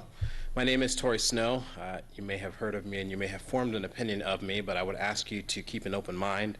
I am an advocate for education, and I am the parent of 3 elementary-age children. I'm happy to testify in support of adapting our school policy to support a greater emphasis on unstructured playtime. And I constantly look for areas to find common ground. There are lots of things we'll disagree on, but this is one of many areas in which I think we will find common ground. Very few parents will deny the incredible value of an activity time for children. However, due to a variety of reasons, recess is often sacrificed to satisfy bureaucratic requirements, as we were just discussing. Some people feel that the natural energy of a child is best channeled through structured playtime or organized athletics. And a number of researchers, scientists, and sociologists have explored this topic, but I felt it might be interesting to note the perspective of a figure from history. As the president of the Frederick Douglass Foundation of Maryland, I felt it would be appropriate to make you all aware of the first chapter of Frederick Douglass's autobiography, My Bondage and My Freedom. In this chapter, Douglass highlights various aspects of his childhood. Most fascinating was his observation that despite the unspeakable evils that awaited him in the bonds of slavery, he looked with fondness on the freedom he enjoyed as a child. In his own words, he said, "There is, after all, but little difference in the measure of the contentment felt by a slave child neglected and the slaveholders cared for and petted," speaking of the children. "The spirit of the all-just mercifully holds the balance for the young." And he goes on to elaborate that the slave child is free from the typical burdens of childhood, like lectures on table manners and keeping his clothes nice and pristine. And he actually looks on with fondness on those tender years, in which he describes himself, his words, as spirited, joyous, uproarious, and a happy boy, upon whom troubles fall only like water on a duck's back. Douglas recognized and appreciated the vital importance of unstructured play in his own life, despite the innumerable horrors that surrounded him at every turn. In his older years, he reflected on the profound impact such freedom had on his most formative years in his life. Unstructured play is the great equalizer for children. The freedom to roam around and to play as one sees fit knows little economic, racial, or social boundaries. If the mere access to unstructured play caused a sorrow-laden slave like Frederick Douglass to look on his own formative years with fondness, perhaps we would be wise to consider the profound impact that a recess-friendly policy could have on closing gaps in our own community. Thank you. Thank you.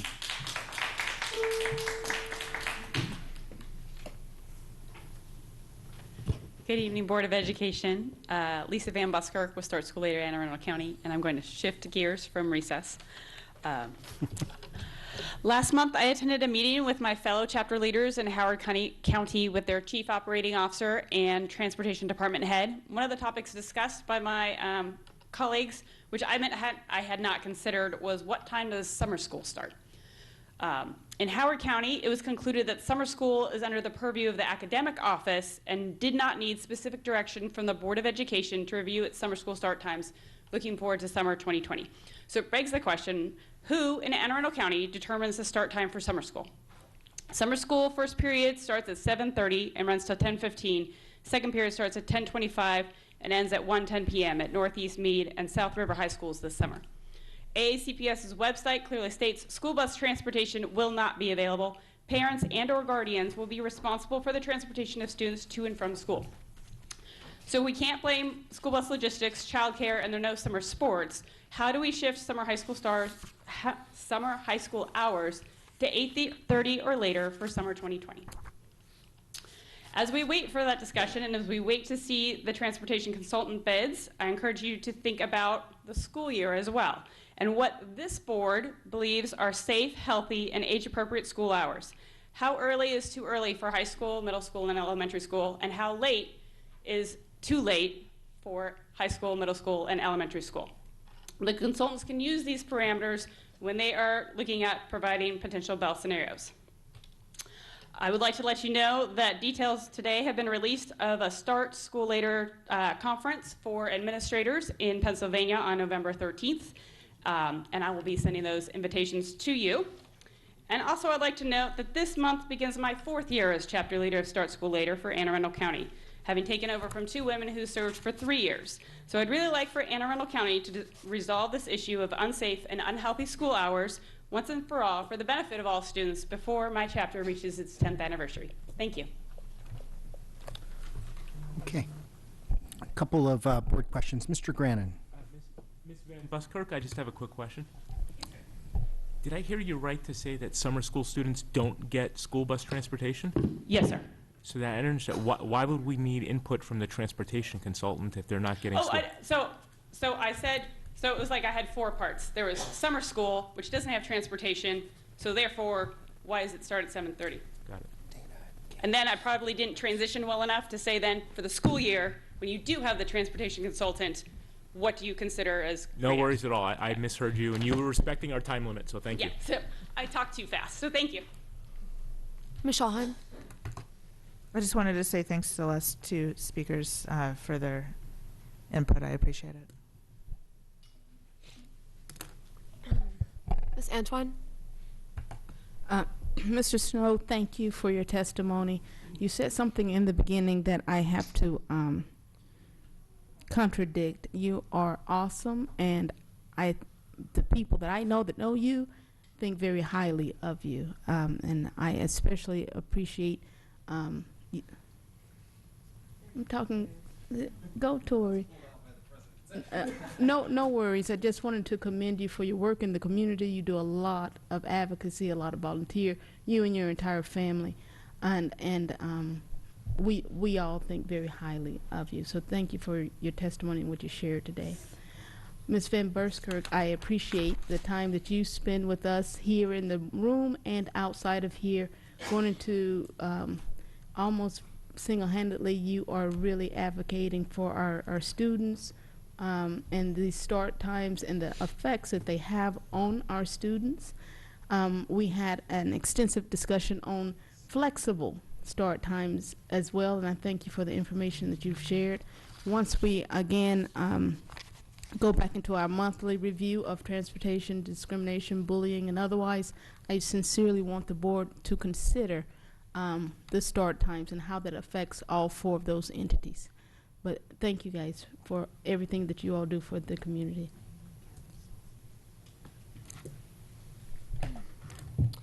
And I also would like to just thank everybody that came out for public comment on recess. I know that it has been a huge hot topic recently, and I know that as my term ends, the student member who is coming up next is very passionate about that, so definitely, thank you. Okay, now we move on to, that's all the public comment. Now we are going to move on to item 4.01, budget-related items. The fiscal year 2020 to operating budget, final adoption. There's a staff presentation. There is a superintendent's recommendation. Superintendent recommendation? Yes, ma'am. Thank you very much. I recommend approval, the Board of Education's approval of the FY 2020 operating budget to include internal budget adjustments as approved by the board. Second. Ms. Connolly, will you call roll? Sorry about that. That's it, no worries. And we have a brief staff presentation, then we'll open up the board. Questions and Wonderful. comments? Good evening. For the record, Alec Chaknova, Chief Operating Officer. Matt Stansky, Director of Financial Operations. And it's our pleasure to bring item 4.04 before you for consideration. It is an action item regarding the FY 2020 operating budget. The County Council approved the FY 2020 operating budget at its meeting on June 14th, 2020. We'll give you some brief highlights regarding their activities. I will say, with respect to the revenue analysis that we'll walk you through, it certainly has been a year unlike others. Going down the revenue side in the federal government, the county, from the federal government, in terms of resources, the county government concurred with our observations and assessments that there would be no increase in support due to record funding levels that were arrived at through hard work and joint efforts from the governor's executive branch and the General Assembly, taking into consideration the Kerwin Commission's work from the state government. Our funding revenue will increase approximately $30.8 million. That is a $13 million increase from what we initially believed would be the case, and again, attributable to the Kerwin Commission. Similarly, on the county side, again, record funding levels. The county executive and the county council showed a tremendous amount of leadership in terms of supporting education here, resulting in the record funding levels, which equated to approximately a $46.2 million year-over-year increase from the county government. The county concurred with our assessment in terms of local and fund balance resources, providing a net sum of $78.6 million year-over-year increase on the unrestricted side. On the restricted side of the ledger in revenue, the final result, again, is about a $500,000 increase, netting $5.5 million in restricted grants. Again, that $500,000 increase is tied to a recommendation that stemmed from the Kerwin Commission and was recommended by the General Assembly and put forward by the Governor's office. And then finally, the Internal Service Fund for Healthcare and the Food Services Fund, there was no change in the position put forward by the board. So all in, at the bottom line on the revenue side, about an $87.2 million increase.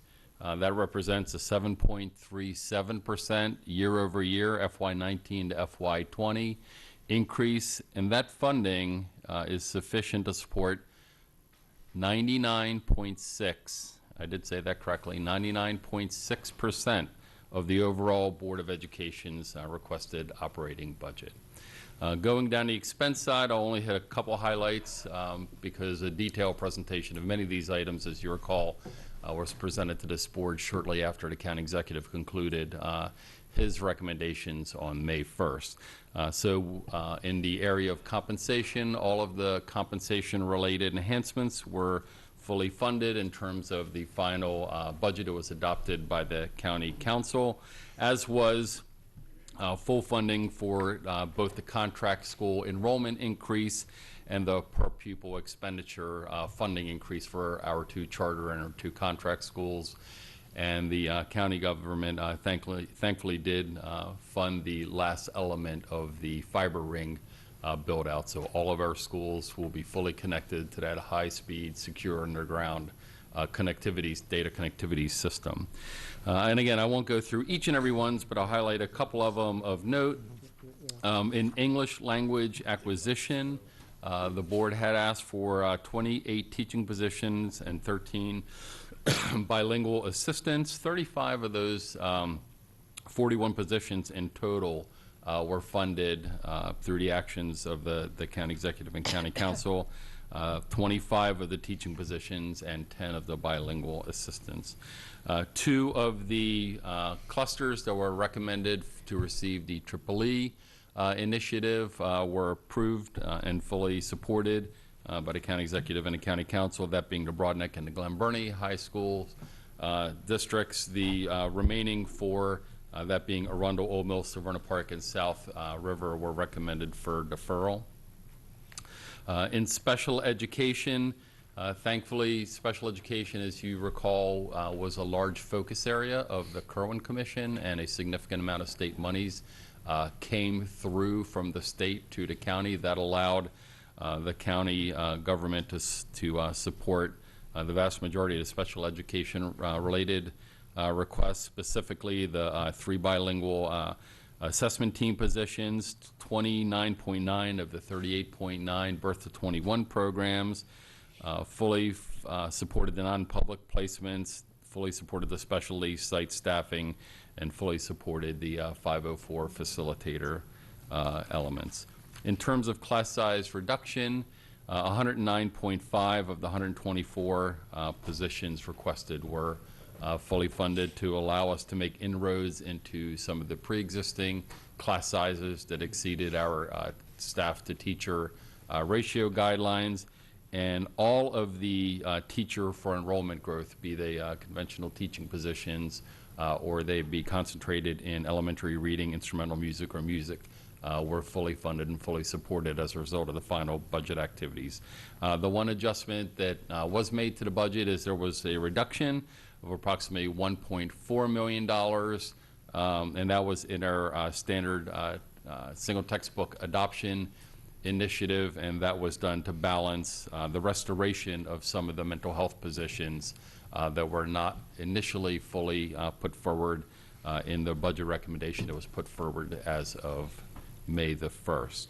So all in, 325.1 FTEs are supported within this budget, which is analogous to about 86.1% of the FTEs that were requested.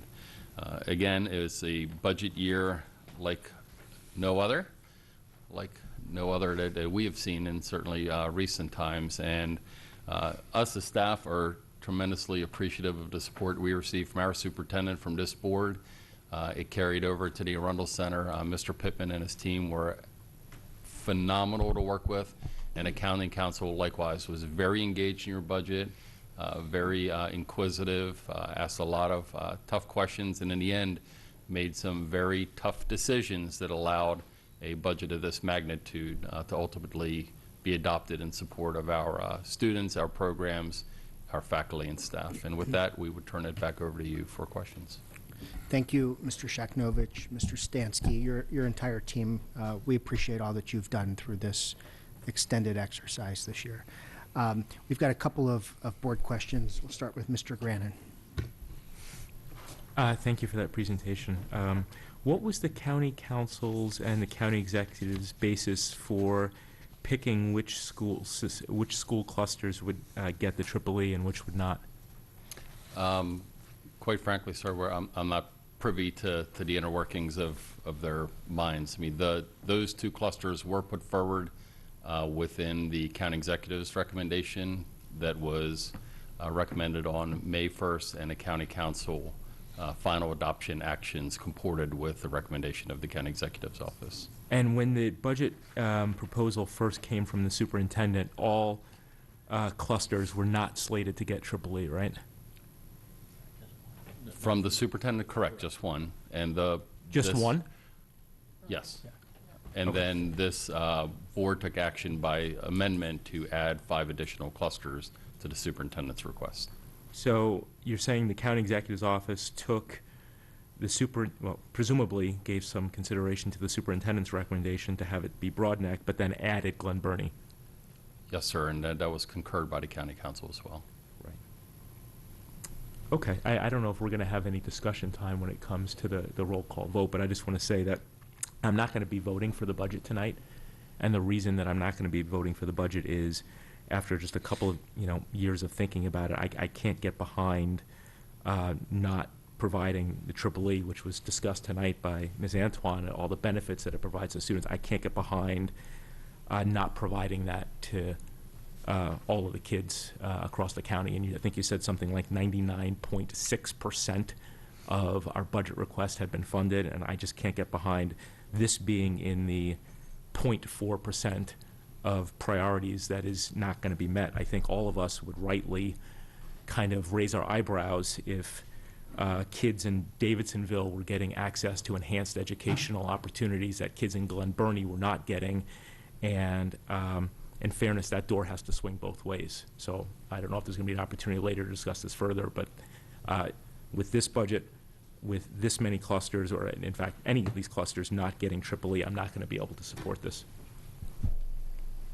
Okay, Ms. Antoine. Thank you. I first want to commend you guys for your work that you've done and for the time that you take with us and outside and within the system to make this comprehensive and so that we can make informed decisions. I also want to thank the County Council and Executive Pittman as well for the considerations. This is huge and it's a big weight. I do, though, agree with Mr. Grannon. We are in the business of education, and what I have witnessed, I believe all of our students need this level of enrichment upfront and early. I do plan to support it because getting something is better than getting nothing, but I want to emphasize that we focus on education as we move forward. But thank you sincerely for all of your support. Thank you, Ms. Antoine. Mrs. Schallheim. First, I want to say thank you. I know that you guys, your whole team puts in the effort and stays there long hours and waits it out with the county council while they're deliberating in the back room, et cetera, and has endless meetings with the county executive. So I thank you all first for your time and your commitment to our children. And I just wrote out something real brief I want to read. First, thank you, County Executive Pittman and our County Council. This budget represents your commitment to providing an excellent education to all AACPS students. 140 new classroom teachers, 50 new special education positions, 35 new school-based mental health positions, $306,000 to develop and perform a central audit, EEE in 2 clusters, the list goes on, will all go a long way to equitably educating all our students. Although additional funds would be needed to resolve the teacher pay inequity, this budget is a giant leap towards making our teachers who stuck it out during the economic downturn whole, finally. I would like to thank Dr. Arlotto again and his staff who fought for this budget. Your hard work paid off, and our teachers and our students will benefit from your commitment to their education. And no, we didn't get everything we wanted, including the EEE at all clusters. And of course, the $40,000 to resolve the current inequity that exists within our robotics clubs. However, this budget is a vast, vast improvement over any other AACPS school budget in recent years. And I've said it before, but it bears repeating. Going forward, there are still 2 robotics clubs, only 2, Chesapeake and South River, who currently receive $6,000 per year to defray expenses, while no other robotics club in the county receives support to defray expenses. And I implore Dr. Arlotto and staff to immediately resolve this inequity by supporting robotics clubs in Broadneck and other high schools while maintaining the current level of support for Chesapeake and South River. One school or zip code should not determine our students' ability to participate and compete with a robotics club. And I want to say this once again, participating in just one competition opens the door to tens of millions of dollars in scholarship funds as well as job opportunities. But I will be supporting this. Thank you to our county government once again. Thank you to Dr. Arlotto and his team, and to our county council. Thanks. Thank you, Mrs. Shaw. Mrs. Ellis.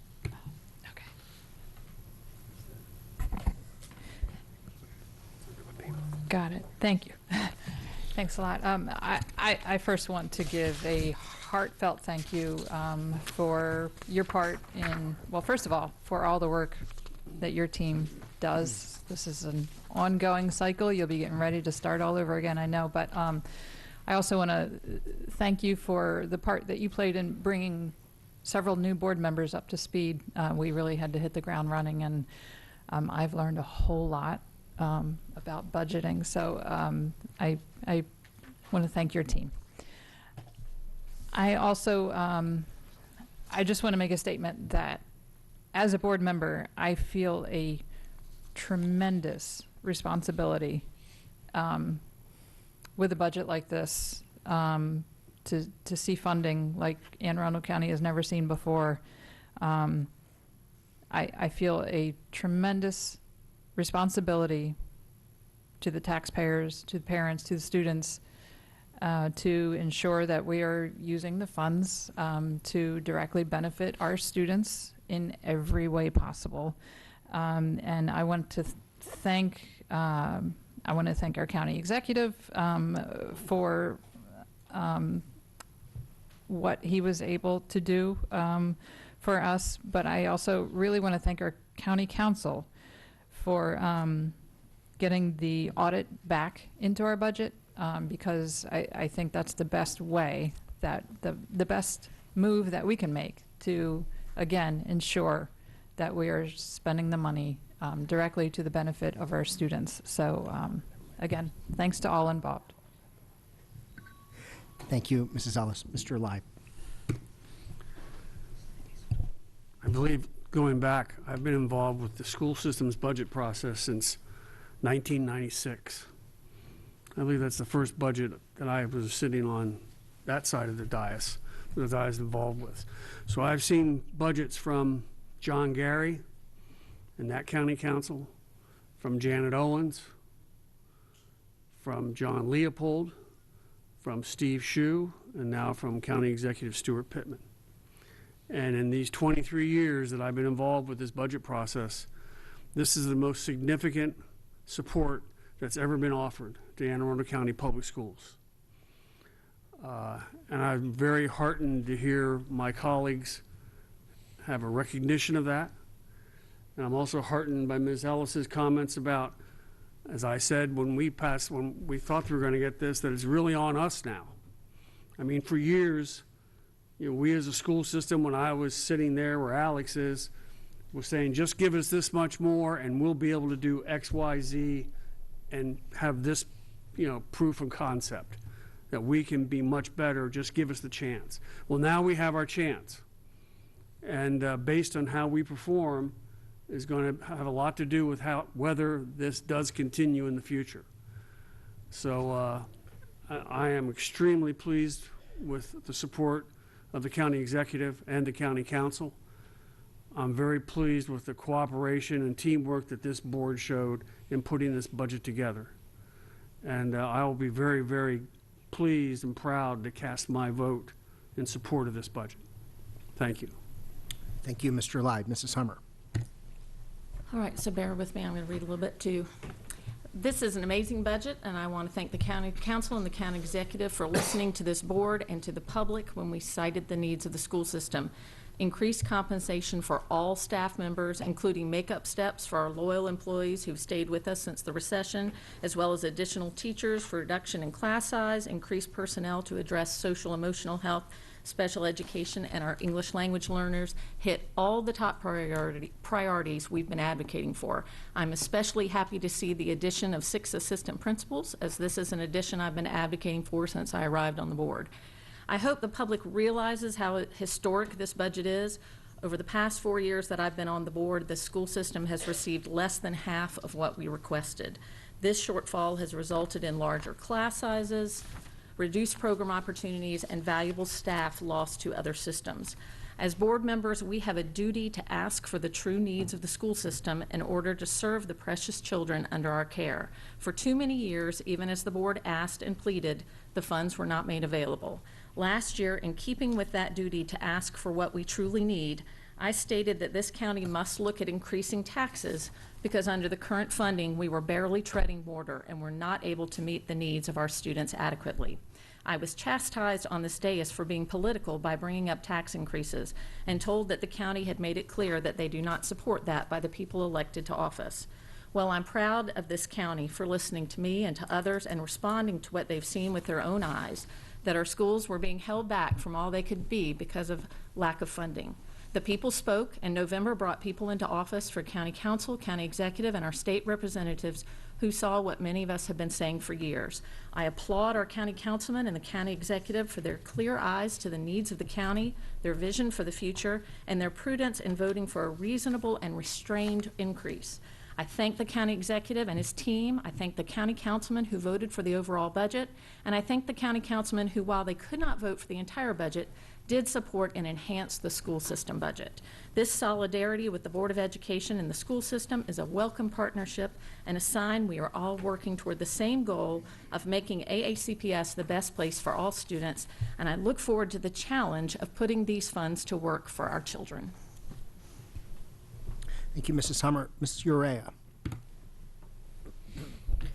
I would also like to echo the same sentiments from my fellow board members. And also, I am sad, as Mr. Grannon said, to see that the EEE program will not be expanded. But I think that really it does speak true to the expansion of the increase and how many facets were hit, whether it be teacher enrollment, compensation, mental health, special education. All of this was really included in the budget. I'm extremely excited to vote yes for this. Thank you. Thank you, Ms. Urea. At this time, we will take any public comment on the budget. One card that I have, and then we'll welcome others up. And we've got 4 seats. I'm going to ask Mr. Shaknovich and Mr. Stansky to stay there so you don't have to come back if there's a follow-up. But we've got Russell Leone. And at this time, if there are 2 or 3 other people who would like to speak on the budget, now's the time. And then, as Mr. Grannon and others may have requested, we'll go back if board members have any final comments to make before our vote. Mr. Leone. Good evening, President Gilliland, Vice President Urea, Dr. Arlotto, and members of the board. I'm Russell Leone, and I'm an elementary teacher and president of the Teachers Association of Anne Arundel County. So I want to acknowledge the immense amount of work that's gotten us here to this budget, and also the teachers' negotiated agreement that you'll be hearing or taking action on later. This has been a really important year for our teachers. Collectively, we came together to advocate for our students, for our schools, and our professions. More TAC members and SAAC members knocked on doors, made phone calls, emails. We marched in Annapolis in greater numbers than we've seen in years. Our goal was to raise awareness and to ask for what is right for our students, and that includes teachers who are valued and respected once again. You've seen us in red, and not just because these are really awesome shirts, but to make sure we were visible and we could expose ourselves and make ourselves available to open conversations with our community members. And so this year I want to say a tremendous thank you to our communities who have joined in speaking up for us and the value of our children's education. And I'm not going to lie, there were times these Wednesdays past that I found opportunities to just walk around the mall so I could be visible and find someone to talk to about how awesome our teachers are.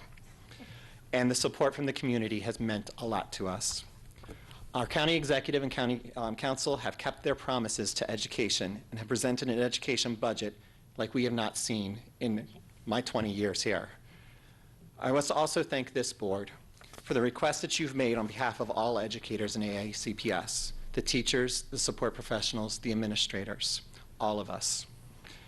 I've visited many teachers in their classrooms and at various events over the course of this year, and I can say there is some optimism that's growing within our county and hope for the future of our profession.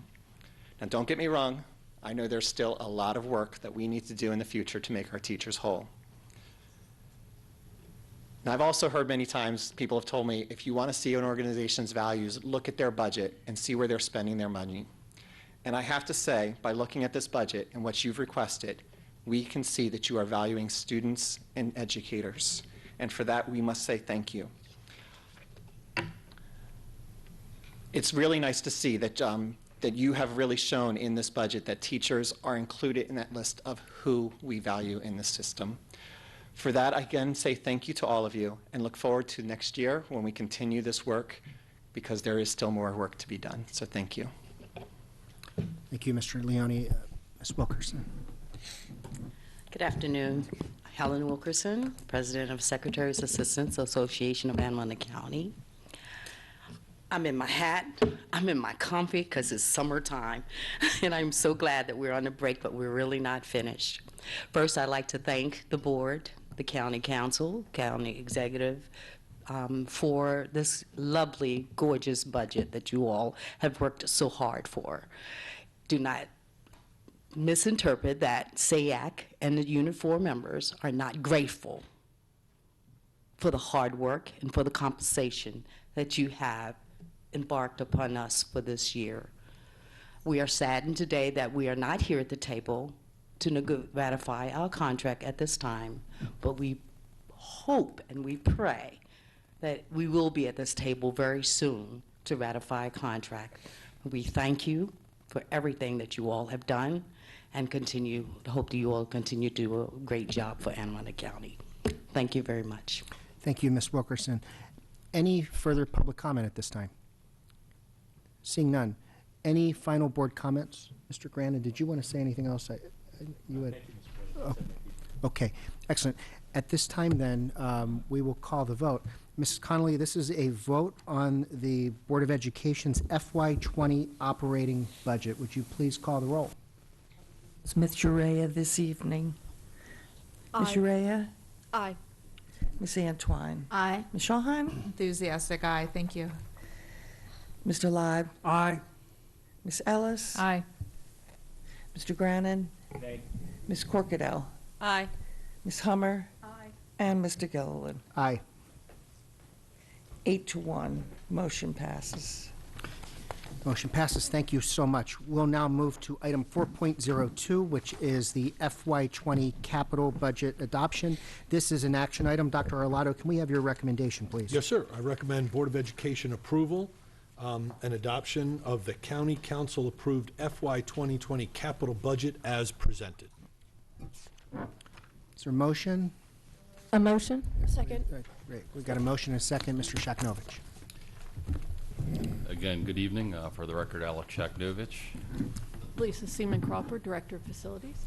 And we're here to present item 4.02, which is once again an action item regarding the FY 2020 capital budget adoption, which took County Executive Pittman's recommendation as of May 1, 2019, and the council adopted a capital budget on the 14th of June 2019. We will highlight just a few items because unlike the operating budget, relatively few things change. But at the macro level, if you see on the far left side, the Board of Education's official request was for $172.2 million. The final actions at a county council resulted in a appropriations level budget for the Board of Education of $165.9 million. That's a 96.3% funding rate in terms of the percentage of the Board of Education's request being fulfilled. I'd like to thank both the county and state funding partners. Both the state and the county have put record levels of funding forward in the capital budget. And just to put things in perspective, to be able to pull off such a capital budget feat while simultaneously also undertaking an operating budget lift in the manner that we did at the state and the county level is, again, a year unlike any others. Just to bring to your attention a few minor items that changed, that have been altered modestly from our presentation that we made to you following the county executives budget adoption.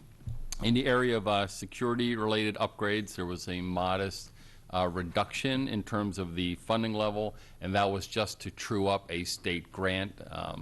So it was just a technical accounting adjustment, no change on the county side of the ledger. In terms of maintenance backlog reduction, the good news is that actually increased by $900,000. This board's well aware that we have well in excess of a $300 million backlog in terms of maintenance activities. So the $5.9 million worth of funding, including $900,000 extra dollars that we received by actions of the county council, will go a long way towards addressing that.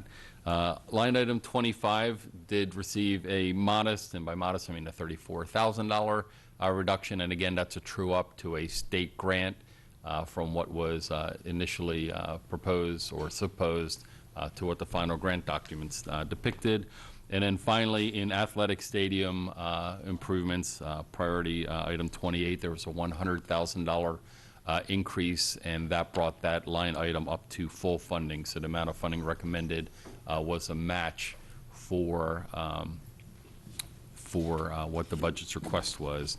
In terms of total funding, again, I don't want to miss the opportunity to specifically thank and call out the state. Just under $41 million of this total 165.9 is coming from the state of Maryland and the citizens statewide. So with that, we will rest and entertain any questions that the board might have. Thank you, and Ms. Seaman Crawford, thank you for all your help. We'll see you in 3 months for CIP, right? Start all over again. We're starting next month. We've got a couple of questions. We'll go with Mrs. Hummer and then Mrs. Corkadell. This one isn't so much on the budget as just this had come up actually in previous discussions, and I'm afraid I might have given some wrong information, so I hope that y'all can verify. George Cromwell, where are we in construction on this? This $4 million, are we just starting that or are we finishing that? Oh no, this is the final $4 million in the whole project. So we're in a home stretch run on that. That's what I thought, and that's what I'd said, but then I looked at it and thought, oh, I hope I didn't give the wrong information. So this is the last batch for George Cromwell. Correct. Thank you. Thank you. Mrs. Corkadell.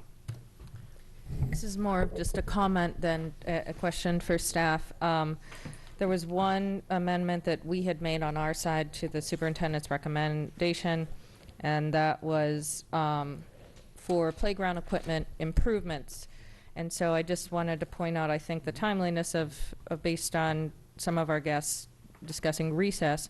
I just want to do a specific shout out of appreciation for the staff supporting that amendment that we passed for playground equipment, because that plays a very key role in some of the things that we were discussing earlier today, and I hope that they will continue to do that because we do have a disparity that has naturally occurred over the course of the years as it relates to playground equipment on opportunities, and I'm really pleased to see that that the county is willing to help build on the successes and improvements that I know you have made and your staff have made in improving that from when I first saw it about 12 years ago and where we were at and where we are today. So congratulations, and I do very much appreciate the support of advocacy.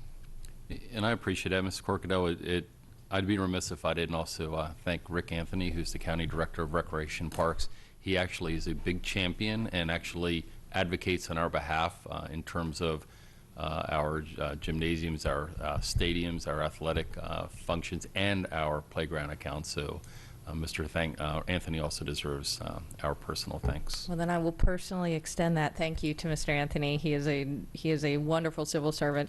I've had the fortune of working with him for many years, and he is a fellow Mayo resident neighbor of mine, and he does a great job because he really does care, as well as you guys. So thank you once again, and please tell Mr. Anthony if you see him before I do.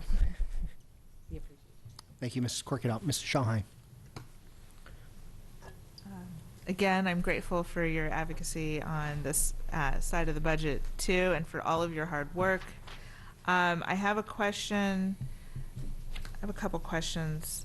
On line item 10, school bus replacement, does this set us back much? I mean, what are your thoughts on this? No, ma'am. Actually, as I testified shortly after the county executive's budget, we have we track our mandatory bus buy cycles, and so this does not set us back. We do not have buses coming offline that we do not have sufficient funds to replace. So this was a purposeful cut done in collaboration with the county administration. We want to make sure that money is put to work, Ms. Schallheim. We don't like idle money sitting there. So given the scarcity of resources, if there is an element that we can work with the administration to have a reduction in so that those dollars can be redeployed to another line item that needs the funding, we work collaboratively in that regard each and every year. And so no, this line item does not set us back. Good. That's good to hear. I have a question about major capital projects. This is a little far in the future, but I am curious. It looks like and if I'm reading this right, please, if I'm reading this wrong, please correct me. It looks to me that the money for design for West County Elementary School that we asked for was not funded at this point. I mean, we're talking year 2023, so I just want to be sure I'm not wrong. Does that sets that project back, though, does it not? So the operating budget that's voted on is basically a one-year funding plan, and so the appropriation authority is for that 1 year, which is FY20. The rest is sort of like a forecasting or a planning document. So I will say in the out years, and certainly the further you get out, there's more variability. So we have various capital debt affordability ratios here in the county, and they're tied to things like personal income, property valuations, business valuations, et cetera. It's about 4 key indices that are tracked. And so they get recalibrated each and every year. So it is not uncommon to see projects that are further out, possibly initially not be forecasted for funding, or at least maybe forecasted in that year. But as we get closer and those spending affordability indices get more refined, and the county as a whole, including the Planning Advisory Board and the Spending Affordability Committee, have some more certainty around those revenue figures, then those previously unfunded projects become funded. Okay. If that So I helps. shouldn't look at the red and worry, seeing as that those are off in the distance a fair bit. Again, that is not an uncommon phenomenon, but you'll come to learn that those frequently get resolved over time. So I see lots of smiles tonight. Does that mean that you're happy about this? We had a conversation about happiness related to the budget before. Does this make you happy? Oh, yeah. I'm delighted by this budget. Thank you. That's Mr. Shaknovich's natural smile, so we... Any other board questions at this time? Seeing none, any public comment? Seeing none. Again, thank you both for the presentation tonight. Mrs. Connolly, this is a vote on the FY20 capital budget as presented. Would you please call the roll? Ms. Urea? Aye. Ms. Antoine? Aye. Ms. Schallheim? Aye. Mr. Lyde? Aye. Ms. Ellis? Aye. Mr. Grannon? Aye. Ms. Corkadell? Aye. Ms. Hummer? Aye. Mr. Gilliland? Aye. 9-0, motion passes. Thank you. Item 4.03 is the ratification of the negotiated agreement between the Board of Education and the Teachers Association of Anne Arundel County. Ms. Rawls and Mr. Leone, are you joining her or just? I'm sorry. Oh, okay, sorry. Before the presentation, this is an action item. Dr. Arlotto, can we have your recommendation, please? Yes, sir. I recommend approval of the tentative agreement between the Board of Education and the Teachers Association of Anne Arundel County. Is there a motion? Second. Motion and a second. Great. Thank you. Ms. Ross. Yes, good evening. My name is Melissa Rawls, and I am the Director of Employee Relations. The negotiating teams for the Board of Education and the Teachers Association of Anne Arundel County and the Board of Education have reached an agreement for fiscal year 2020, subject to your approval. In brief, the summary of changes as agreed upon by both parties include, but are not limited to, 1 full step increase to all eligible Unit 1 employees. All Unit 1 employees will receive a 2% COLA, and there will be 1 back step for eligible Unit 1 employees who did not receive a negotiated step in the 2008-2009 academic year and who have not changed bargaining units and have not reached the top of the salary scale. In addition, there will be 1 back step for eligible Unit 1 employees who did not receive a negotiated step in the 2009-10 academic year and have not changed bargaining units and also have not reached the top of the salary scale. The negotiating teams diligently work to reach an agreement that serves the best interest of the AACPS schools, TAC members, and also supports their commitment to Anne Arundel County Public Schools students, staff, and community. I would like to take a moment to thank Bill Jones, the Executive Director of TAC, Russell Leone, the President of TAC, for their dedicated efforts during the FY20 negotiations. On June 12, 2019, TAC ratified this agreement, and I respectfully request approval and ratification of the noted summary of changes. Thank you. Mr. Leone. Good evening. So I also would like to recognize Bill Jones. I know Ms. Antwine recognized him at the beginning. We worked very closely to come to this agreement, and while we know it has not done everything to make all of our teachers whole, this is a huge step forward for our teachers, and we do ask you that you do ratify this contract. Thank you. And at this point, we'll ask for any board questions or comments if there are any. But first, I know Ms. Antwine said it earlier, and you just said it now. This outgoing picture of Bill Jones is really the first time I've seen him in a photo smiling. So I just want to also, I've known Bill for 25 or so years, and I consider him a personal friend. So he'll give me, a little bit of grief for saying what I just said. But on behalf of the board, I know it's breaking protocol maybe, but I just want to extend a congratulations to him on his retirement, and on behalf of us say thank you and hope you convey that through TAC to him. Well, I can assure you he's watching this evening, so he has heard you. So, Mr. Jones, we just called you out. So we do have one board question. Mrs. Schalheim. Oh, no questions here. I just wanted to say thank you to you both for working on this agreement, and I also want to recognize once again that although this is a wonderful, amazing first step, that we do have more work to do in the pay equity department, and I look forward to making that a priority next year. Great. Thank you, Mrs. Schalheim. Any further board comments or questions? Seeing none. Any public comment? Seeing none. This is a vote on item 4.03. Mrs. Connolly, would you please call the roll? Ms. Urea. Aye. Excuse me, I'm sorry. Ms. Antwine. Aye. Ms. Schalheim. Aye. Mr. Leib. Aye. Ms. Ellis. Aye. Mr. Grannon. Aye. Ms. Corkadell. Aye. Ms. Hummer. Mr. Gilliland. Aye. 9-0. Motion passes. Great. Thank you very much, and thank you, Mr. Leone. Item 4.04 is terms of employment for Unit 4 employees. This is an action item. Dr. Arlotto, can we have your recommendation, please? Yes, sir. I recommend board approval of the terms of employment for Unit 4 employees for FY 2020. Motion? I move.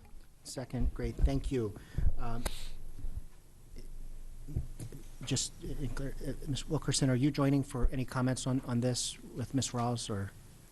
No? Okay. Ms. Ross. Thank you again for the record. My name is Melissa Rawls. Good evening again to Mr. Gilliland, Dr. Arlotto, and members of the board. The negotiating teams for the Board of Education and the Secretaries and Assistants Association of Anne Arundel County have not yet reached a tentative agreement for ratification. For this reason, I respectfully request the following terms of employment be established for Unit 4 employees for fiscal year 2020. These terms will continue in effect until a successor amended negotiated agreement is approved and ratified. The terms will include that no steps, COLAs, or longevity increases will occur, and that the 4-day work week will happen this year from July 3rd, 2019 through August 13th, 2019. Thank you. Okay, great. Thank you, Ms. Rawls. We do have a couple of board questions. Ms. Antwine and then Mrs. Schalheim. I just want to, we have an entire workforce that is affected by negotiations or the agreement's failures. And I want to thank that workforce because you continue despite it all. And I want to say, as a board member here, I am personally going to do what I can to ensure that this gets resolved as quickly as possible. Thank you. Thank you, Ms. Antwine. Mrs. Schalheim. I too also want to recognize the workforce that this impacts, and I'm so utterly grateful every day for their service. And they are the backbones of our schools. Our schools cease to run without them. And this makes me sad, so I hope that you all are able to come to an agreement soon so we can give, especially the compensation piece, so that can get worked out and so that we can move forward in getting those members paid adequately. Thank you. Okay, thank you, Mrs. Schalheim. Any further board questions or comments on this item? Any public comment? Seeing none. Mrs. Connolly, this is a vote on item 4.04. Would you please call the roll? Aye. Aye. Aye. Aye. Aye. Aye. Aye. Aye. Thank you. We'll now move to item 4.05, which is terms of employment for Unit 5 and Unit 6 employees. Ms. Ross. Yes, thank you. Terms of employment have been established for AACPS's non-represented Unit 5 and Unit 6 employees for fiscal year 2020. The following is a summary of recommended changes to include one-step movement to all eligible Unit 5 employees and a 2% cost of living adjustment to all Unit 5F and Unit 6 employees. If I may clarify, initially it is for Unit 5A through E. In addition, there will be a 2% COLA provided to all Unit 5 and Unit 6 employees, as well as one back step given to eligible Unit 5, Unit 5F, and Unit 6 employees who did not receive a step as it relates to Unit 5 or a step equivalent increase for Unit 5F and Unit 6 in the 2008-2009 academic year. In addition, there will be one back step provided to eligible Unit 5A through E, Unit 5F, and Unit 6 employees who did not receive a step. The step is applicable to Unit 5A through E, or a step equivalent for Unit 5F and Unit 6 employees in the 2009-2010 academic year. There will be no performance pay awarded to employees. And finally, the 4-day work week will occur from July 3rd, 2019 through August 13th, 2019. I respectfully request your approval of the terms of employment for FY20. Thank you, Ms. Rawls. And, you know, I neglected to ask for a superintendent's recommendation at the onset. So this is an action item. Dr. Arlotto, can we have your recommendation, please? Yes, sir. I recommend board approval of the terms of employment for Unit 5 and Unit 6 employees for FY 2020. So moved. We've got a motion and a second. And at this time, are there any board questions or comments? Seeing none, any public comment? Seeing none, this is a vote on item 4.05. Mrs. Connolly, would you please call the roll? Ms. Urea? Aye. Ms. Antoine? Aye. Ms. Shalheim? Aye. Mr. Lybe? Aye. Ms. Ellis? Aye. Mr. Grannon? Aye. Ms. Corkadell? Aye. Ms. Hummer? Aye. Mr. Gilliland? Aye. 9-0, motion passes. Great, thank you. And Ms. Rawls, thank you so much for your help. Thank you. Ms. Off, thank you. We'll now move to policy revisions in our third reading calendar. Item 5.01 is on third reading for final approval. This is an action item. Dr. Arlotto, can we have your recommendation, please? Yes, sir. And as I read my recommendation, I'll ask the board to sort of pay special attention. My recommendation is not in line with the conversation that this board has been having, and I want to make sure that there are no surprises. I am subject to final correction for style and format. I am recommending approval of policy II with an amendment that eliminates valedictorian and salutatorian honors. Okay, there is a motion. Is there a second to that motion?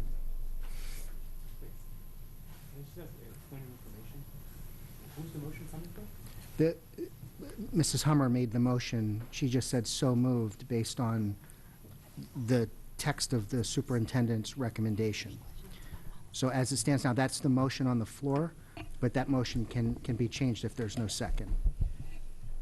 And the motion, it just means that we would discuss it. It doesn't mean that, Well, that's, right in Right. parliamentary rule, right now, that's the motion. I just wanted to make sure Yep. it's coming from a member, I'm sorry. Absolutely, yes, there's, a member has made that motion. Yeah. So is there a second to that motion as currently made? There is a second, and now certainly we're open for discussion at this point.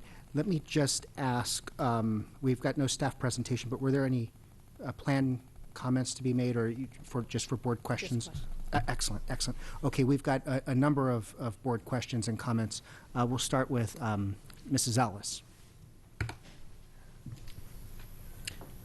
Thank you, and forgive me, I'm a little bit confused by what just occurred, but, so we're visiting a revision to a current policy. At our last meeting, there was an amendment that was introduced, correct? So, should that perhaps be stated, and then we? Yeah, according to Robert's rules, Okay. the motion that was made was based on the superintendent's recommendation. So naturally, we'll have a vote on that motion, and if that motion fails, and someone wants to make a motion to accept the verbiage that's in the second reading policy, then we could have done that. And again, it's just whatever motion came first. So we can vote this up or down, you know, certainly after some dialogue and discussion and comment. Or, you know, I think it's cleaner that way, because if we were to say, okay, I want to amend the superintendent's recommendation as made by, the motion made by Mrs. Hummer, that might get a little convoluted. So the motion as stipulated now, that's live on the floor, is subject to final correction in style for format. The superintendent recommends approval of policy II with an amendment, and that's the amendment that's live on the floor with this motion, that eliminates valedictorian and salutatorian honors. That does not align with what we passed as an amendment that's live on second reading. So I want to make sure we're clear on the motion that's on the floor now. So this is the motion that's on the floor, and we will be voting on that, and then can introduce If amendment. someone wants to make an amendment to revert to the second reading that we passed at the prior meeting, we can certainly entertain that motion as well. I see. And I'm looking for board counsel. Up there, sorry, Mrs. Connolly was in the way. Just, if you could, because this, I want to make sure we're doing things absolutely correct. Can you just give me a thumbs up or thumbs down? Okay. Rather than doing You can charge the same even if you do thumbs up, thumbs down. It's difficult to pick up the thumbs up. For the Only- record, only an Darren attorney Burns. would say that, right? Yeah, exactly. Thank you, Mr. Granite. Darren Burns, Board Counsel. Mr. Gilliland, you've summarized the parliamentary piece of this correctly. There was no motion until someone made a motion. It was Ms. Hummer's motion, which was to adopt the superintendent's recommendation. That verbiage is the motion that was seconded, and that's what's currently under discussion. There's nothing to prevent any board member from proposing a friendly amendment, another amendment. There's nothing to stop you from eventually having a vote and then having a different motion come up. But where you are right now is Ms. Hummer's motion was on the floor. Okay, great, thank you for that. And you'll back Mrs. Ellis. Mr. Burns, if you Mr. Burns, could just stay. to make sure I understand what you just said correctly, we don't need to vote on the motion on the floor before we can recommend it. You do not. You're in the discussion mode. Who's the second on this? Ms. Antoine. Ms. Antoine's second is open the floor to discussion from this point forward. Whatever parliamentary maneuvers can be made, the floor is open to it. And Mr. Burns, if I may, I may ask you to pull up a chair and stay, just because I think we're going to need your counsel. That is your call, Mr. Chair. Thank you. Revert back, Mrs. Ellis. Right, so if I could, sorry. So I believe there is to be a motion to amend this policy. And so I would like to yield the floor to hear that motion, and then I have something to say. Who are you yielding? What was? And I'm only asking because just about every light is lit, so I don't know who. Would Ms. Urea like to make an Ms. amendment? Urea? It would be the movement, wouldn't it? So she Is yield her it- time to me? Sure. So as Mr. Gilliland said, there's a ton of lights on, so I just want to be brief. Although my original intent was bringing this policy forward from 2 years ago, was to get rid of valedictorian and salutatorian as well, I understand that that was a very eager, ambitious change for the community.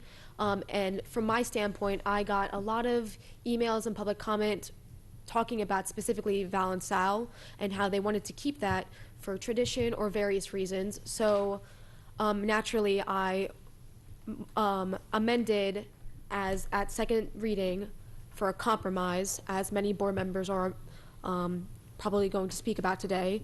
So I would like to, if possible, call the vote on the motion from Ms. Hummer right now to go forward. Okay, that motion takes precedent at this point. That requires two-thirds majority. This is just on the motion to call the vote. I second. Okay. So, Mrs. Connolly, normally I do yeas and nays on the subsidiary motions, but I'm going to ask for a roll call. This vote will require 6 votes of the board. Just to call the vote. So this is a motion to call the vote. It's not a motion to approve the superintendent's recommendation. Correct. Ms. Urea? Aye. Ms. Antoine? Aye. Ms. Shawhan? Aye. Mr. Lyde? Aye. Ms. Ellis? Aye. Mr. Granite? Aye. Mr. Corkadell? Aye. Ms. Hummer? Aye. And Mr. Gilliland? Aye. Okay, so that's 9-0. Motion passes Motion to passes. call the vote. Now we will call the vote on the motion. I want to be clear that we know what we're voting on. It's Mrs. Hummer's motion to accept the superintendent's recommendation to approve policy II with an amendment that eliminates valedictorian and salutatorian honors. That motion's been made by Mrs. Hummer, seconded by Ms. Antoine. And we'll now call for that vote. Ms. Urea? Nay. Ms. Antwine? Nay. Ms. Schulheim? Nay. Mr. Live? Nay. Ms. Ellis? Nay. Mr. Grannon? Nay. Ms. Corkadell? Nay. Ms. Hummer? Aye. And Mr. Gilliland? No. Okay, so if I'm correct, Mr. Grannon and Ms. Hummer voted in favor? No. No. Mr. Grannon was a no. An emphatic no. So you were a no. You were an emphatic no. And Ms. Hummer voted nay also. That's 9-0. She voted aye. She voted yay. Yeah. She voted yay. Oh, goodness. 8-1 motion fails. And I think, let me just make a suggestion. I know some of us like to get a little fancy. I think we need to say yay and no. Like, no does not rhyme with Or yay. yay and nay, Yeah, because not nay. yay and nay just rhyme too much. Okay, so the result of that vote was 1 in the positive and 8 in the negative, and the motion fails. fails. At this point, we'll entertain any new motions. Ms. Urea. I motion for the approval of policy 2, the grading policy. I'm sorry, with the amendment from second reading that I introduced. Second. Okay, so that motion has been made, it's been seconded, and what that is, just so the board is very clear, that is accepting the language that was proposed in second reading, and just for the record, so we're clear, I'd like, Ms. Urea, if you'd be willing to summarize what that was. We don't need to read every bullet, but just to summarize what that was and the intent behind it. Sure, so my amendment created a section B that essentially created guideline, or created a policy addition for designating a graduating valedictorian and salutatorian from summa cum laude application-based, as well as stipulating an 8 that AACPS will not calculate class rank for students. And the new valedictorian and salutatorians would not only be chosen from summa cum laude, but would be chosen based on character, leadership, scholarship, and service.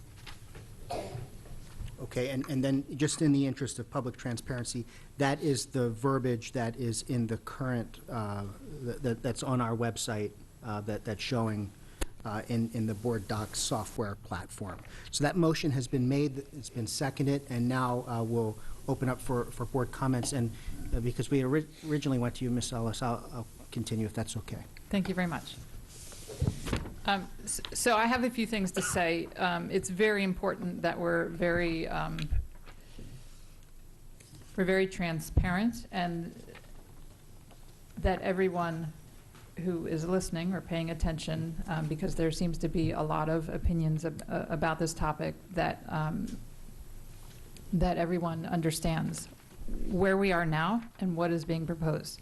So what we have right now is it's a GPA-based class rank with thousands of a point potentially separating the top dozen students.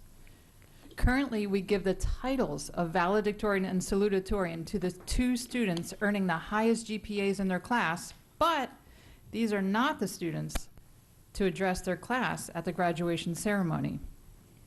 So first, it's important to talk about what valedictorian and salutatorian mean. Those titles are from Latin words that mean, valedictorian means to bid farewell. Currently, we give this title to a student and do not give them the honor of addressing their class at the graduation ceremony.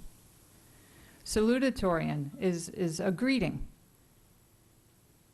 Currently, we have a salutatorian awarded a title who does not address their class. So the question becomes, should we even offer the titles of valedictorian and salutatorian? And yes, this question was brought up to us just a couple years ago, and this board chose to maintain those titles. And when the question came up again a few weeks ago before the current board, I found it was apparent in the discussion that there was not likely to be 5 votes to eliminate those titles. And I think we just saw that that's the case.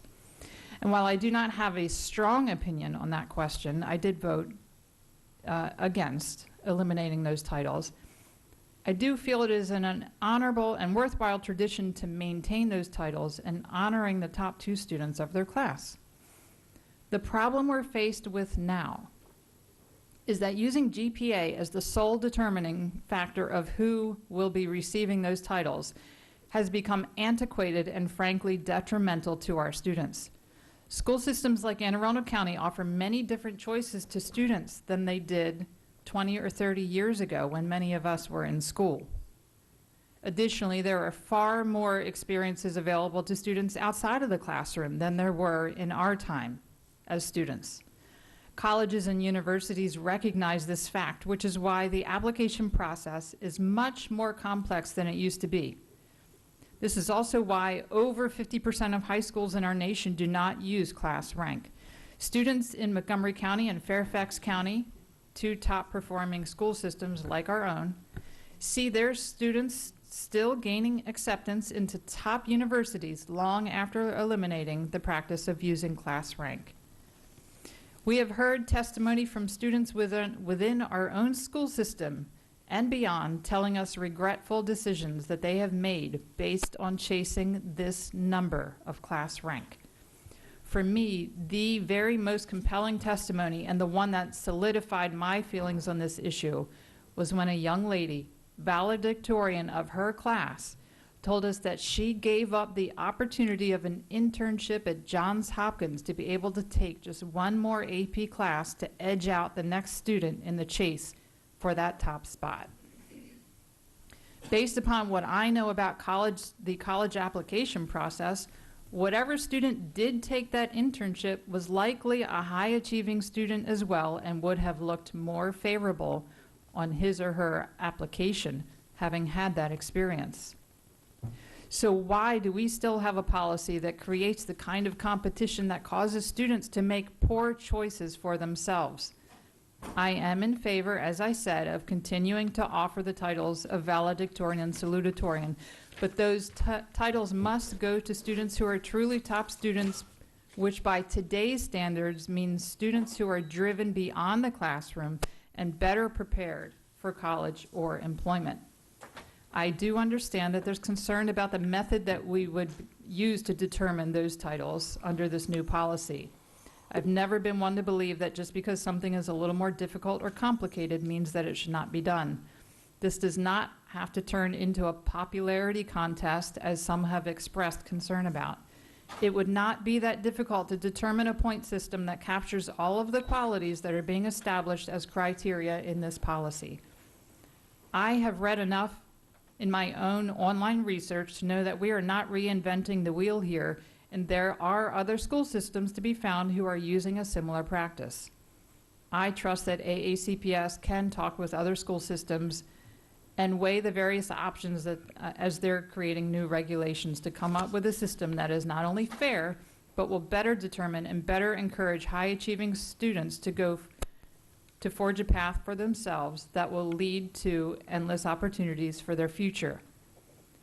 And finally, I have been stricken by the amount of misunderstanding and misinformation that still seems to be circulating around this policy consideration.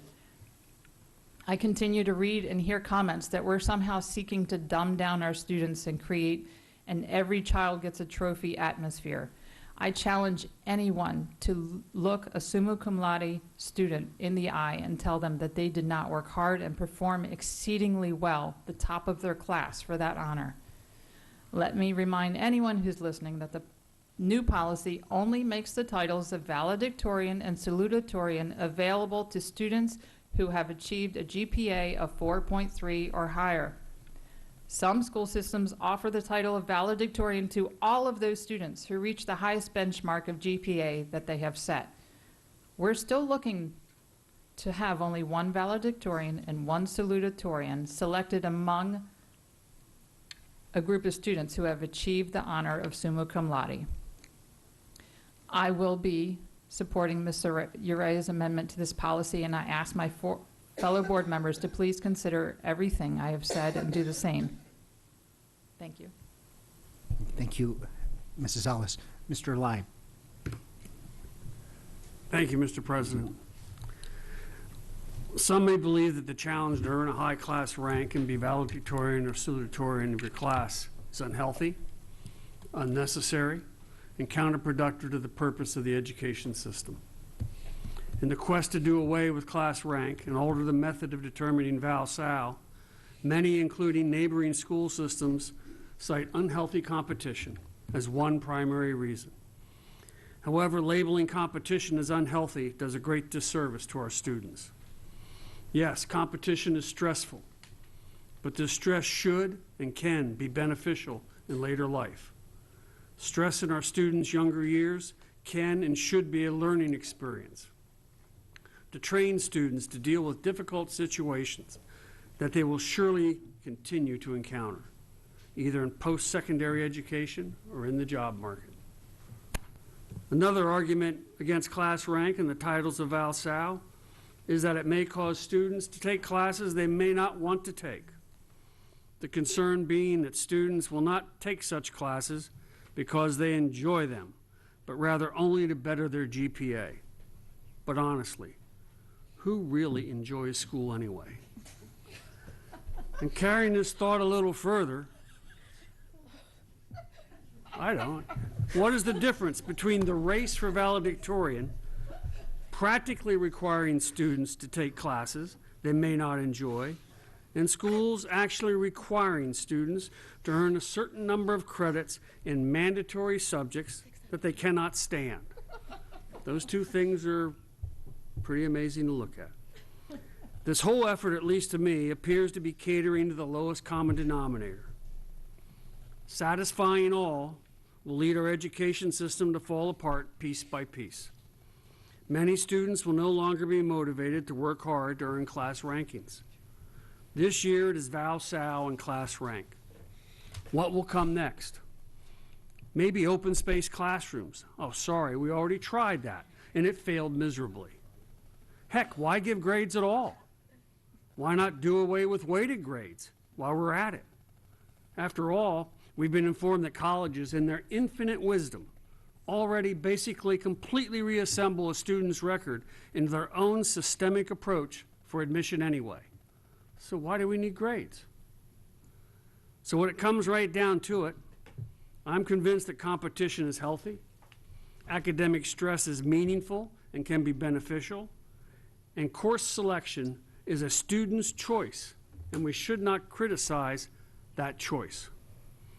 I cannot and will not vote to eliminate class rank and turn the determination of val-sal into a very subjective evaluation and selection.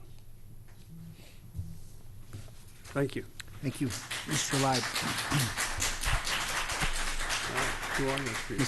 Mrs. Schallheim.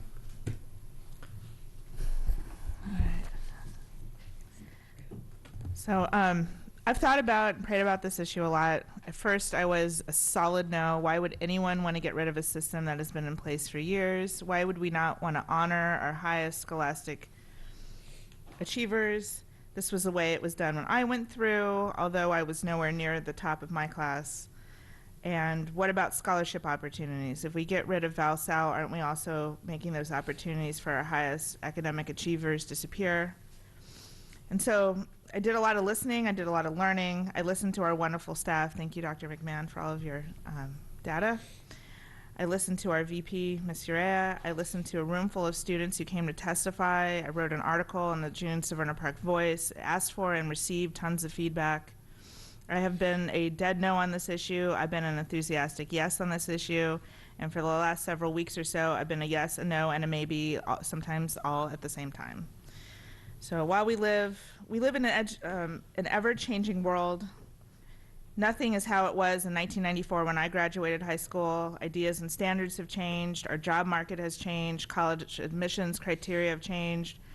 What was the standard for our students has changed. Weighted GPAs did not exist when I went through high school, and I had no idea what the Latin honor system was until this year. Over the past several weeks, I have heard from students, parents, and community members, each with passionate arguments one way or another, and I have genuinely considered all of them. Thank you for taking the time to write me and share your perspective. I'd like to address some of the concerns I heard. School systems have begun to move away from the ValSal system in favor of the Latin honor system. In fact, now about 50% of high schools don't use class rank according to the National Association for College Admissions Counseling. For those out there in the audience and listening and who aren't familiar with the Latin honor system, that is entirely determined by GPA. Any student with a weighted 4.3 GPA or higher earns summa cum laude. Any student with a weighted GPA of 4.0 but less than 4.3 earns a magna summa cum laude, and any student with an unweighted GPA of 3.4 or higher earns cum laude. AACPS currently has this system in place at all of its high schools. According to AACPS research, class rank has no impact on either admissions or scholarships for the following universities, and that includes the Naval Academy, and this is just a small list of examples. The Naval Academy, University of Maryland College Park, Towson, Yale, McDaniel, Johns Hopkins, Harvard, Virginia Tech, Princeton, Caltech, Brown University, MIT, University of Chicago. I'm sure the list is way, way longer than that if it was exhaustive. Montgomery, PG, and Allegheny counties have done away with class rank. Last week, Howard County voted to do the same. Talbot County is considering it. Although one might read in the dictionary that valedictorian is the highest academic achiever, some schools have redefined that. And those include Long Beach Polytechnic in California, who designates all students who earn straight A's valedictorians. At Washington Lee in Virginia, all students with a weighted GPA of 4.0 or above are named valedictorian. In Dublin, Ohio, every student earning a GPA of 4.1 or above is determined to be a valedictorian. And there are other examples out there. Anyone who strives for greatness can be recognized for their scholastic achievement. We do this right now with our Latin honor system, and this is the way that colleges and universities have been moving. In the research that I did and that the school staff have done, there are very, very, very few, if any, valedictorian-only scholarships still out there. So I argue that this would have no impact on that. I have grappled with the subjectivity argument the most. Properly redefining Val and Sal will take thought, care, and effort that I know Dr. Alato and his staff, in coordination with the board, will produce a thoughtful way of honoring both scholastic achievement and the other wonderful facets that make our students the well-rounded people that they are. What in life doesn't have an element of subjectivity? College admissions are subjective and consider a student's GPA, personal statement, extracurricular activities, high school curriculum, range and median of students' GPAs, range and median of SAT and ACT scores, AP exam scores, and grade distribution of the class, recommendations, et cetera. Job interviews are subjective. Job selection is subjective. Some clubs and organizations' admissions are subjective beyond high school. Scholarships are subjective. Students should not be defined by a number. They are a GPA, they're an athlete, they're an actor, they're a musician. They do service projects, they participate in student government, they participate in unified sports, debate, robotics, they participate in scouting, they are doing internships. Some of our students have security clearance. They are so much more than number 1, 5, 50, 100, 471. Ultimately, that is the heart of this vote for me. The Latin honors system currently in place allows all students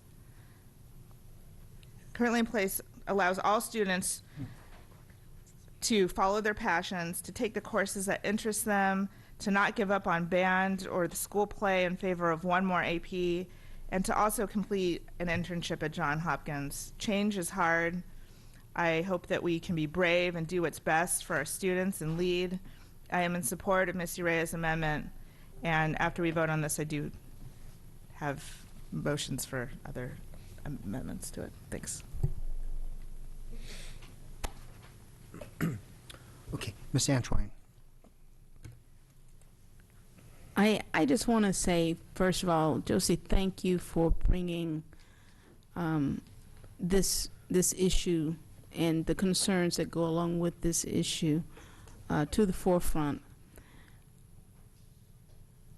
I am one that has always loved school. I own library cards in about 3 different states, and the Library of Congress and otherwise. What helped my decision making in this one, because it was rough. I went back over to the Library of Congress, in fact, Josie, to look up some real details on this subject matter, and I did not find any direct correlation to some of the issues that were brought up and the title of valedictorian or salutatorian. But I did see faces during those graduations. I did see tears of joy and pride and otherwise, and that helped me to make my decision to keep the status quo. These students work very hard, make a lot of sacrifices, and they deserve that title. They deserve that #1 spot if they get it. They also deserve the Latin honors. I love that Anne Arundel County has chosen to do both. I challenge all those influencing their decisions, teachers, administrators, counselors, because there are underlying issues there that we work together to eliminate those issues, but not eliminate the process that has worked for our county. Thank you. Mrs. Hummer. So I echo many of the comments of my colleagues, and I respect everyone's position on this topic. There are very valid and thoughtful arguments on all sides of this. I have long been a proponent of eliminating class rank, and with it, the designations of valedictorian and salutatorian.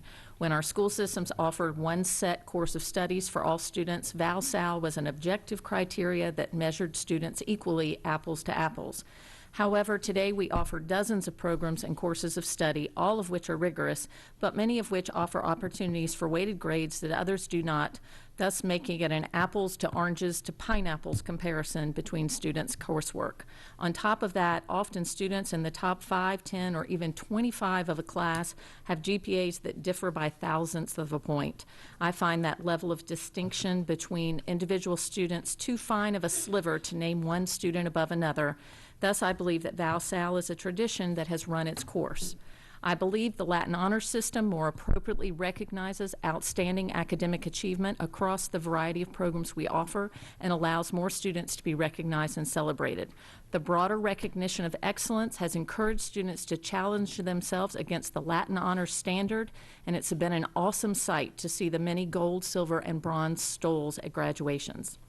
2 meetings ago, I voted with reservations for the compromise language that would eliminate class rank but create an alternative subjective means of selecting a Val-Sal. At the time, I thought this was a compromise I could make in order to achieve the ultimate goal of eliminating class rank.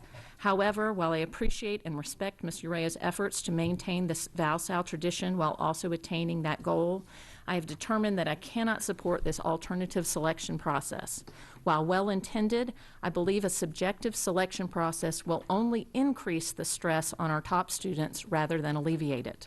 Under the current system, a student must only achieve the highest GPA. Under a subjective system, a student will not have a clearly defined criteria. Instead, there will be the ambiguity of, do I have enough? Is my portfolio complete enough to be chosen as Val, or do I need to add more community service, more clubs, another mission trip, another part-time job? Our most motivated and highest achieving students will feel laden with added requirements, as well as the uncertainty and the anxiety that goes with that. Instead of our goal of addressing and ameliorating student mental health issues, I fear we would only be exacerbating student anxiety and stress.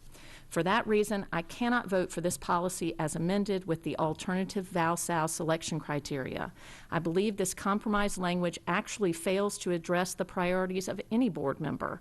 For those who believe eliminating class rank will help improve mental health, the subjective Val-Sal will eliminate any of the benefits by increasing the pressure on the top students.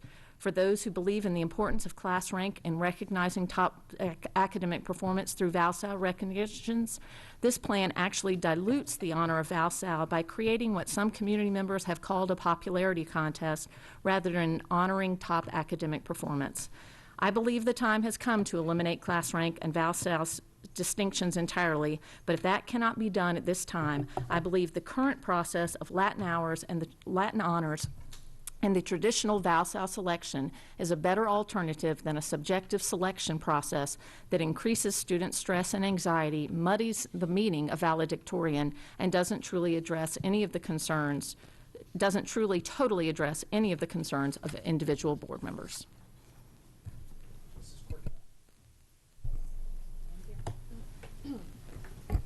I'll try not to be repetitive here. I did vote to move the amendment forward and the original one forward because I honestly believe that every board member should have the opportunity to have their motion brought forth, debated, considered, and so board members can independently make a decision based on all the information, not on preconceived motions that they bring to the table prior to any such motion. Ms. Uria, I thank you very much for this opportunity. I think it allowed the community to debate something that started perhaps on the dais a couple years back when Latin Honors was adopted as a compromise and continues to this day. And clearly there is not it is not unanimous as to how we feel. But I do think that when I personally consider it, I do want to share where I'm coming from. As Ms. Ellis brought up on at least one or two occasions, that we bring with us our experiences, our heart, and our families, and take that into account. And I have a daughter who did graduate last year, and she was in the top 10 of her class. I will not give her specific rank, but the school system has chosen to allow speeches not to necessarily be granted to the ValSal. In their case, many chose not to even apply for the speech because they felt that the valedictorian had earned the recognition and deserves those moments in time. We also had an honest conversation about how she felt about the pressures. And I believe she shares what many of her other fellow students had shared and continue to, that whether it's for academic purposes, for sports, for engineering, for robotics, for music, for dance, when our children pick a passion, they go after it with all of their heart and soul. And it is up to the parents and the counselors to make sure that it is done in a healthy manner. Coping skills need to be built upon, and clearly there are deficiencies there. Some of them are a matter of resources, and I'm very proud to say that we advocated for those resources and will continue to do so each and every single year for mental health. But at no moment in time was I presented with specific site studies that quantify that specifically valedictorian in trying to achieve it creates a dynamic that is any different than any other achievement that people seek at this time. Yes, universities and colleges and schools are rethinking how we approach entry into colleges and universities, but not everyone is on board yet. I took an oath to make sure we stand by our students, and I do not believe that it is our purview as a board to shut doors. So until all the universities and colleges that are at least recognized by our students in application have reached this consensus, I think we have an obligation to keep that door open for a while. The addition of the Latin honors is the recognition of our top students. They're being recognized with cords and as such. However, the student that is just academic, by the elimination of the Val and Sal opportunity, will have no achievement on award day because it'll be possibly given to somebody else who already has those awards. There will be no opportunities to strive to succeed, even though every other category, every magnet, every signature that we create just about has an award, whether it be for music, for art, for dance. Those students will also get very specialized scholarships. Only a dance student can get a dance scholarship. Only a football player can get a football scholarship, by and large, unless they're very athletic. There are a few exceptions that go up through the ranks from time to time. But at the end of the day, some people want to be the best and want to be number one in academics.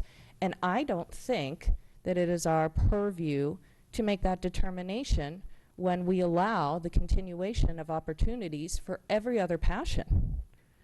That is why we have magnets in the first place.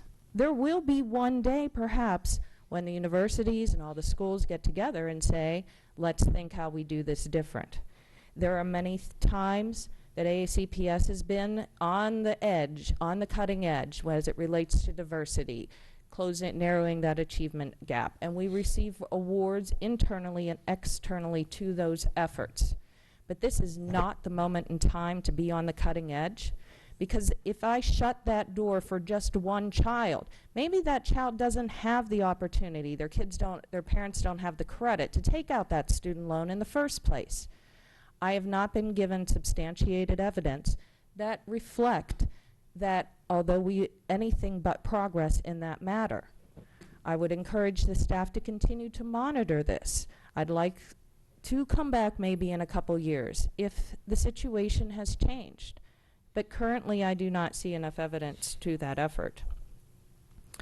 But as I said in the beginning, it does come down to our personal experiences. And both my son, who's currently enrolled, and my daughter, who just recently graduated and was faced, she was a STEM student and still managed to achieve that.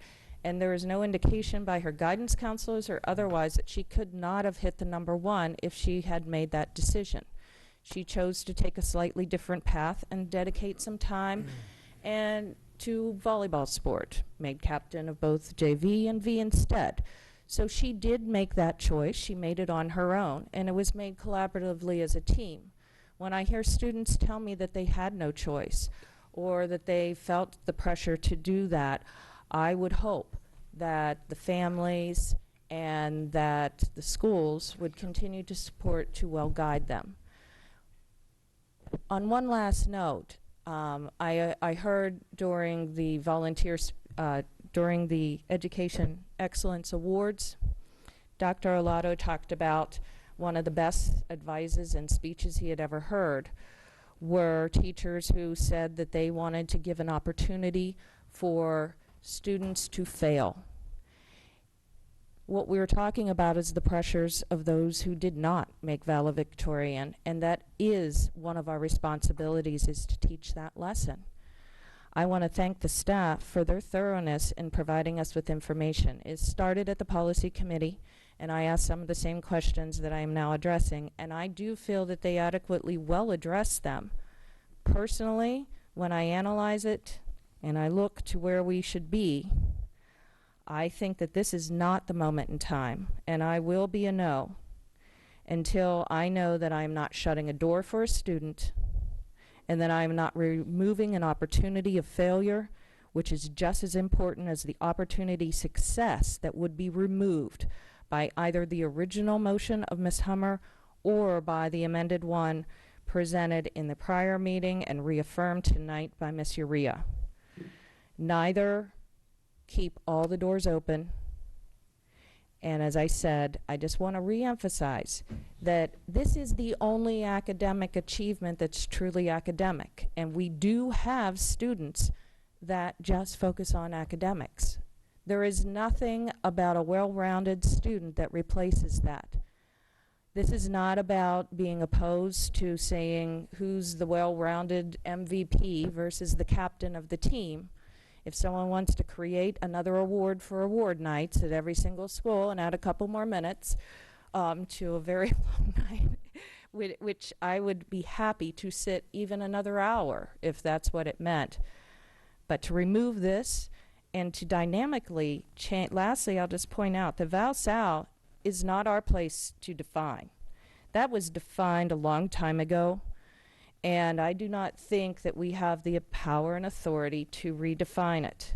We're not redefining it, we're just borrowing the terminology to create a new award.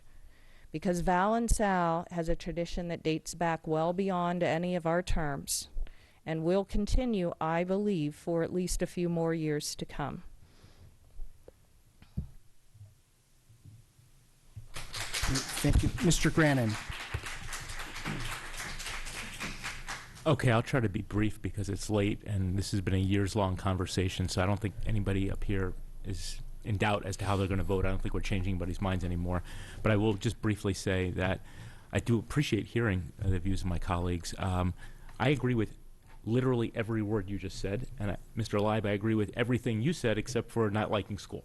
So everything you guys both said, I agree with all of those principles. I am, however, going to vote yes in favor of Ms. Urea's amendment, and I just want to briefly explain why. I guess it was back in 2017 when this issue first came up, at least during my tenure, and it was pretty clear heading into that meeting that we did not have the votes to save valedictorian, salutatorian, and I went ahead anyway, headlong, and gave my reasons as to why we should have it. And it was in this room, through discussion, through presentation, back and forth with you all, that minds got changed, and we were able to keep it. I was very surprised to see only a short time later, basically another attack on that. But when there was an outcry, including from me and from the public and lots of different, constituents, I said I was going to do it before. I'm going to do it now. I think Ms. Urea showed what real leadership is. Real leadership is not when people don't agree with you, you just talk louder. Real leadership is not when you don't get your way, you just stamp your foot and just kind of condemn the other side. You have to listen to all points of view and change your positions, and that is what she did here. She came into this with one proposal, and then she listened to all sides, and she changed her position.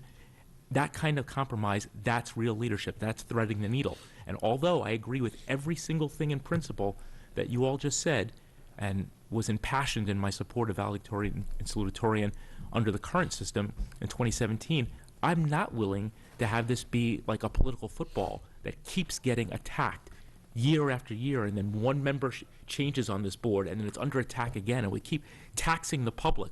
More public comment, more public comment. It's confusing to the public. I don't actually believe, and I'm going to say this now despite my vote, I do not believe that we got the full public comment that it was actually warranted on this issue now, because just 2 years ago we got more public comment on this issue than any issue. So I don't think that's good government. I don't think that's good governance to keep coming at an issue over and over again. So I'm voting for this because I think it is a very reasonable compromise, and because I think it will help save and maintain valedictorian, salutatorian, which is what I want. That's what I care about. I want to read about the 26 valedictorians and salutatorians that this county is going to send forward each and every year, I hope for the next 10, 20, 30 years, until I'm too old to care anymore. All right, so this is a great compromise. I think it's going to protect valedictorian, salutatorian, and although I agree with everything that some of my other colleagues have said here about maintaining traditions for academic excellence and not worrying about too much competition, I do think that this is the best compromise for this time, and I commend Ms. Urea for trying to find a way through this for all of us, so we don't have to keep coming back to it. Thank you, Mr. Grannon. Mrs. Ellis. I just want to remind everyone who may not be voting in favor of this amendment that that student who gave up the Hopkins internship would likely have given up the title that we offer her by our criteria had she taken that internship. We encouraged her to do that through our policy. That's why I'm voting in favor of the amendment. Okay. Thank you, Mrs. Ellis. I'm going to ask if the board members would suspend momentarily so we can get some public comment. But before then, I just want to ask one clarifying question, if I may, and that's related to, what are we at here? Sorry. I guess we're in section 7. Number 8, AACPS may not calculate class rank for students. So if and when that class rank is requested because of a need, is that class rank provided? If we were to vote no on class rank, there would be no class rank provided. Even if it's mandatory for a college application? I know Right. we've That's talked about they're correct. few and far between, so we would, and to the best of your knowledge, in the other school systems where class rank is not calculated, what happens when a student needs that for? You provide a profile of the school, and in that profile of the school, a grade distribution is provided. And so the school gets to know that there are X percentage of the class at 4.5 or above. There's X percent of the class at 4.0 to 4.5. And so you can actually know there are 575 students in a class, 10% of them are at the top. And so we know that that's 57 students that live at that high, we would call that summa cum laude, right? That tells an institution of higher education where the student falls. And to be in the top 1 or 2% of the class for all of the institutions that we had personal conversations with, which is over 50 major institutions, there was no issue there. No issue. They do want to know if you offer class rank. But if the answer is no, then they want to know what's the grade distribution look like to see where students fall. And they want to know if you're in the 1, 2, 3, or 5% of the graduating class. And to the best of your knowledge, I will say, if I could copy and paste Mr. Grannon's comments and make them my own, I would. And Mr. Grannon and I, maybe for not 100% of the same reasons 2 years ago, 2.5 years ago now, but probably about 90% of the same reasons, voted at that time respectfully against the superintendent's recommendation to eliminate Valsal. We voted to maintain it for probably 90% of the same reasons. And so that's why I can say, I hope, no offense to him, but I could copy and paste what he just said. The one exception is that I do have some concerns about class rank. So my follow-up question, if I may, is, to the best of your knowledge, school systems that have eliminated, do you know of any students who have had college application, denial is not the word I want to use, but consequences may be a better word, more loose word in this case. Have there been consequences in those school systems when a student is submitting, in place of a class rank numerical value, a profile that in essence says, here, whether it's Latin honors or whatever else that profile may be, has there been any consequence to that, to your knowledge? So we asked that direct question. And many of the institutions we talked to said 5 to 10 years ago, the answer would have been yes. And now the answer is no. And the answer is no because they all speak of multiple variables that they look at. And one of them, if you happen to use class rank, they'll say, give it to us. But if you don't use class rank, they look at the 1, 2, 3, 5% of the top of the class, and they make that equivalent C. They use other variables. They want to know about service and leadership. They want to know about those. They want to know what your GPA is. So they really want to know what the rigor of the coursework is that you took while you were in high school. Did you avail yourselves of the rigorous coursework that is offered that fits who you are as a student and pushes you to reach a potential greater than you may have reached if you didn't avail yourself of the rigor. So it's a combination. It's dynamic, and we called the institutions that our students go to. So the list that Ms. Schalheim read early has a great variety of institutions on it. It has that variety because those are where students apply. There's about 100 institutions that are the top 100 institutions where students apply from Anne Arundel County Public Schools. We called 50 of them personally, right? And we heard across the board, no issues. You'll see one institution on the list that we found, and it was McDaniel College said limited to no impact on losing rank. When we had the conversation with McDaniel College, they said, as long as you can give us a percentage of where you fell in the class, there is no issue. Great. Thank you, Dr. Thank you. McMahon. If it's okay with the board and certainly with everyone here, I'd like to ask for public comment at this point, and then there may be some comments at the end that board members want to make. I might have a summary comment as well. So if it's okay, thank you. So we've got, and I apologize in advance for mispronouncing names here, Megan Figueres, Emily Zerilli, Claire Zerilli, I think it's Emily Hogarty, and that's all that I have. So that's 4 cards. We've got 6 seats. If there's anyone else in the audience that did not sign up that would like to say a few words, we've got 2 extra seats.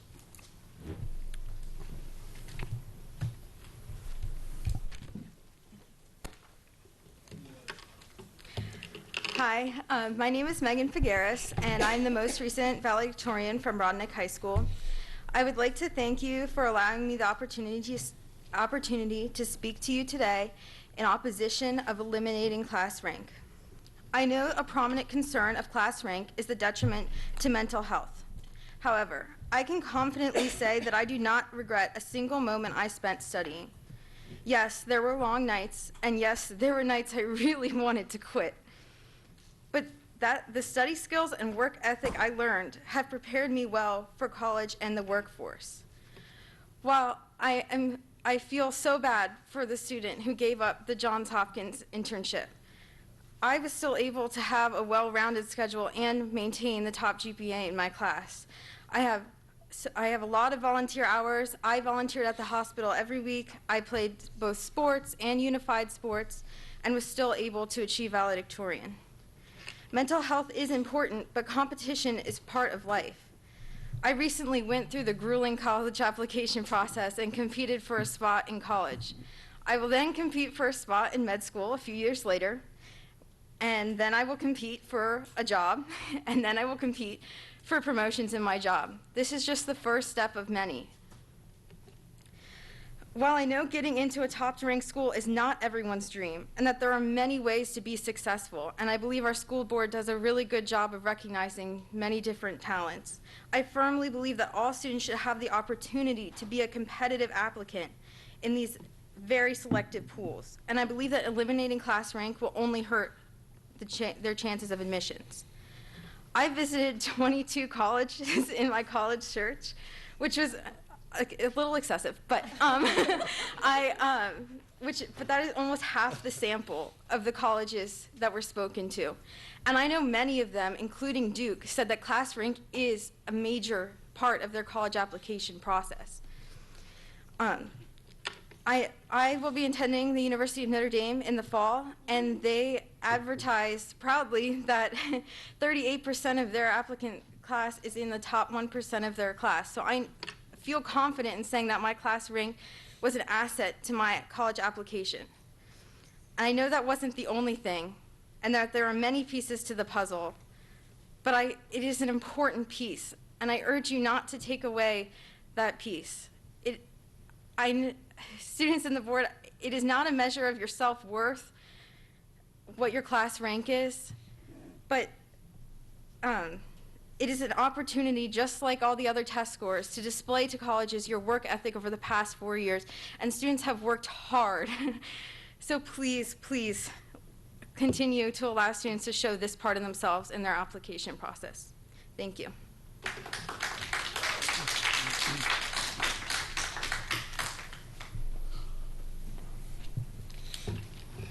Good evening, board. I'm here in regards to class rank in the valedictorian system, and I believe that the system of determining valedictorian should be kept the same, with the addition of a separate recognition according to the standards that wanted to be implemented for the qualities of service, leadership, and character. I believe that the system is subjective, and not all students.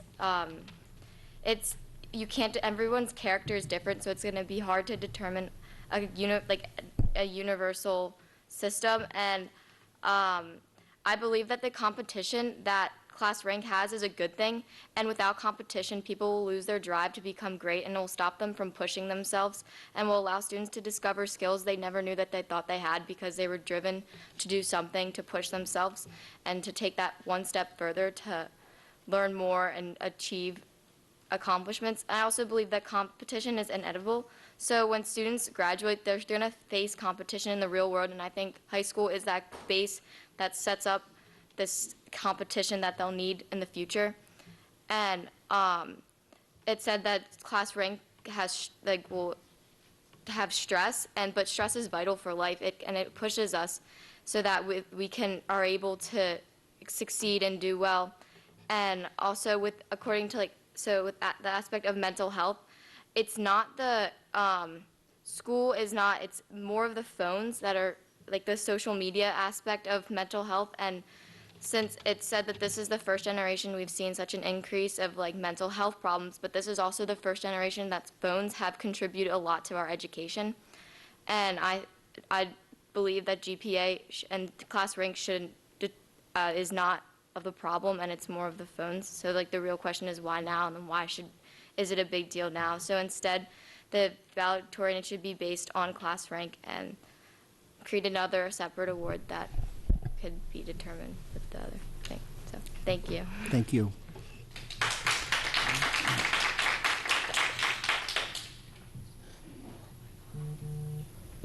Tim. Hi, my name is Emily, and I'm in elementary school. I like working hard to get good grades. I hope to go to college someday. Class rank is a way that I will know if my grades are good enough to get into the colleges I choose. I want to go to Duke. I want to be a nurse or a lawyer or a representative or a senator. I want a high class rank, but class rank will not be there for me when I'm older. I think I am a good student and want to stay that way. Duke is hard to get into. Class rank will support me. Class rank has a good purpose in the world. Thank you for listening.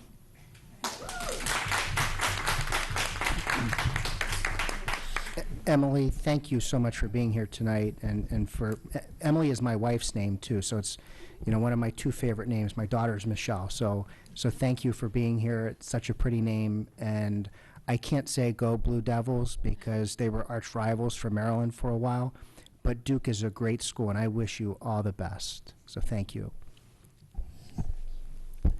Good evening, President Gilliland and members of the Board of Education.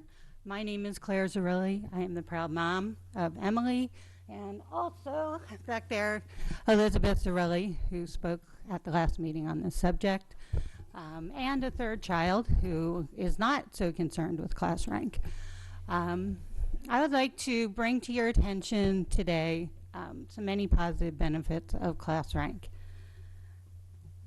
I'd like to start out with the fact that as a high school student myself, I had a pretty high class rank. Top 10, I was proud of that. It was also beneficial because I was only a so-so lacrosse player.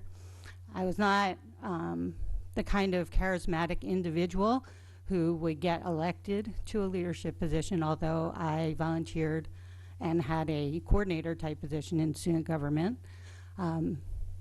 I was not one of those people that was musical, unfortunately, and art at that time had no recognition. Honors art was a program, but there was no recognition for the arts. So class rank was good for me, gave me self-esteem, didn't ever care whether I was 1 or 2, but I was proud to have a class rank that showed my leadership in academics and that would get me into the college of my choice. I see lots of people like that today. I see them at the top echelon of Broadneck High School. I see them very happy to support their friends in that top 10 position, whoever ends up winning the thousandths of a point to end up in Megan's position in the class of 2020. They will be happy for that person because they know just how hard that person worked. They worked exactly the same hard. In terms of choices, yes, I agree 100% with what these two ladies have said. In high school, you're going to start learning that the world makes you make choices. Yes, you might have to give up an internship if you want to be the #1 academician in your high school. My son, the one that doesn't care so much about class rank, graduated a year ago. He chose to spend his senior year away from home playing hockey. He finished his courses. He had good academic progress up through his junior year, but because he did not take a full course load in his senior year, his class rank dropped quite a bit. He still, thanks to the Latin honor system, he still had a GPA worthy of a STOL at graduation. He was proud of that. But he also chose to pursue his passion. And he chose to pursue it despite knowing it would get him a decrease in class rank. That's okay, because colleges are smart today. Colleges are smart enough to listen to your application if you take the time to write it. They are smart enough to listen to your interest level. Did you visit the campus? Did you have an alumni or on-campus interview? They are listening to the students themselves. They don't need class rank to tell them all about the student. They're listening to the student. So if you gave up your senior year positioning in class rank to pursue your passion in the arts or music, then the college will know that if you put it in your application or if you tell them face to face. Please Another summarize. thing I do want to say is very Ma'am. similar, if you don't mind another minute, Just please summarize. to what Board Member Corkadell said. Every other activity has its merit system. If you are in band or orchestra, you are striving for that first chair. If you are an artist, you are getting your work exhibited and you're getting a first prize or an honorable mention. If you are a swimmer, you have a metric. Your metric is time. But Ma'am. time only tells you if you practice harder. You don't know if you're the best swimmer unless you rank those times Ma'am, against the other thank you swimmers. so much for your testimony. So I think Ma'am, thank you. academics do deserve their metric. Thank you. Thank you for your time this evening. We've got a couple of board questions. Mrs. Schalheim. I just wanted to say thank you to Emily for speaking tonight. Can I ask what grade you're in? Not anymore. You're a rising third grader? Third grade. You spoke wonderfully. I just wanted to say thank you for coming and advocating for yourself. Thank you. Ms. Antwine. Well, I'll start at this end and work my way down. Thank you for your testimony, and I appreciate the passion that you just shared. I'm thinking that with the time of night and the fact that you have raised some incredible children, you are very invested in not only their future but the future of our students. So all of our students. So thank you for that, Miss Emily. When you go for Congress, I will vote for you. You did an outstanding job, and you're up late and willing to, and just as perky and willing to share with us. Thank you so very much. And to the other two young ladies, and to Emily, it's your summertime. I want you to go, you earned it. Go enjoy it. Thank you for your testimony. Congratulations on your graduation and on your acceptance to Notre Dame. Great. Thank you. Mr. Grannon. Yes, for the sake of Emily's bedtime, I move that we call the vote. Second. Okay. All in favor, say aye. Aye. Opposed, no. The ayes have it. We now have a vote on, Diane, are you able to do it for us? This is a vote on the current motion. I know we're going to have some amendments momentarily. So this is a vote on the motion that's currently before us. Ms. Urea. Aye, and I didn't get my light to get chosen, but I just really quickly want to give my opinion.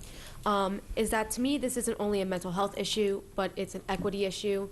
So when I have students in my SMOB Advisory Council and across the county and Maryland coming to me from ESOL, special education, our programs of choice, Magnet, PLTW, and Cat South and North, telling me that because they chose these programs or came into Maryland not even speaking the language of English, that they are told that their education is less valued. Because of that, they are hurt by class rank. And that's why I'm going to be voting for this, essentially. Ms. Antwine? Nay. Ms. Schallheim? Aye. Mr. Leib? Nay. Ms. Ellis? Aye. Mr. Grannon? Aye. Ms. Corkadow? No. Ms. Hummer? No.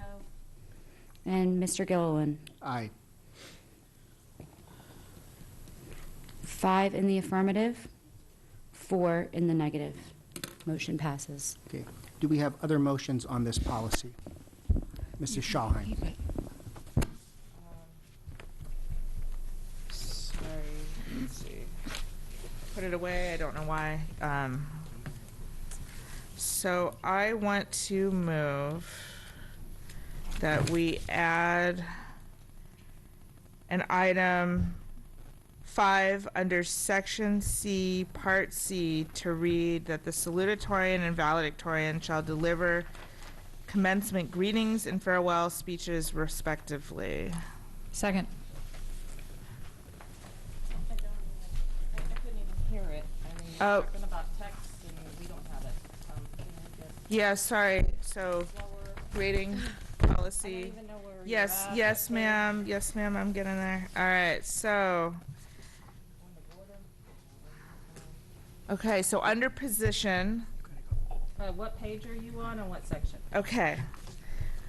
I think it would go on page 3 of 4. And there was a C.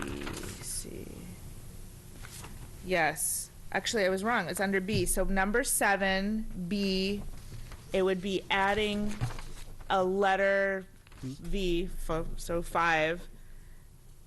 So it actually would appear on page 4. So after the text in red that says, once the valedictorian is selected, the salutatorian shall be selected from the remaining valedictorian applicants, I want to add number 5, the salutatorian and valedictorian shall deliver commencement greetings and farewell speeches respectively. That was my motion. And I second. And we have a second, so. I think we're getting legal counsel.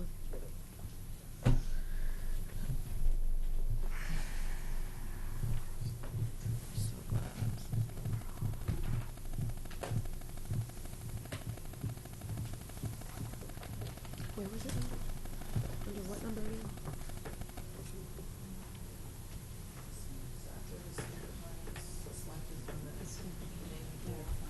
Oh, so like that, okay.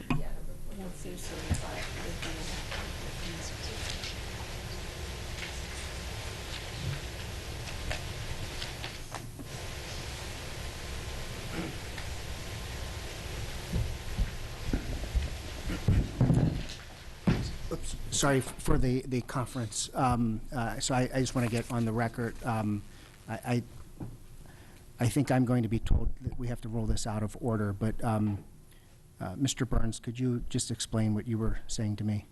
For the clarity of the record, Mr. Gillen, Darren Burns, Board Counsel, would you state your question to me so I can answer? So my question to you, I think may have been some misunderstanding, is we were using motion and amendment interchangeably.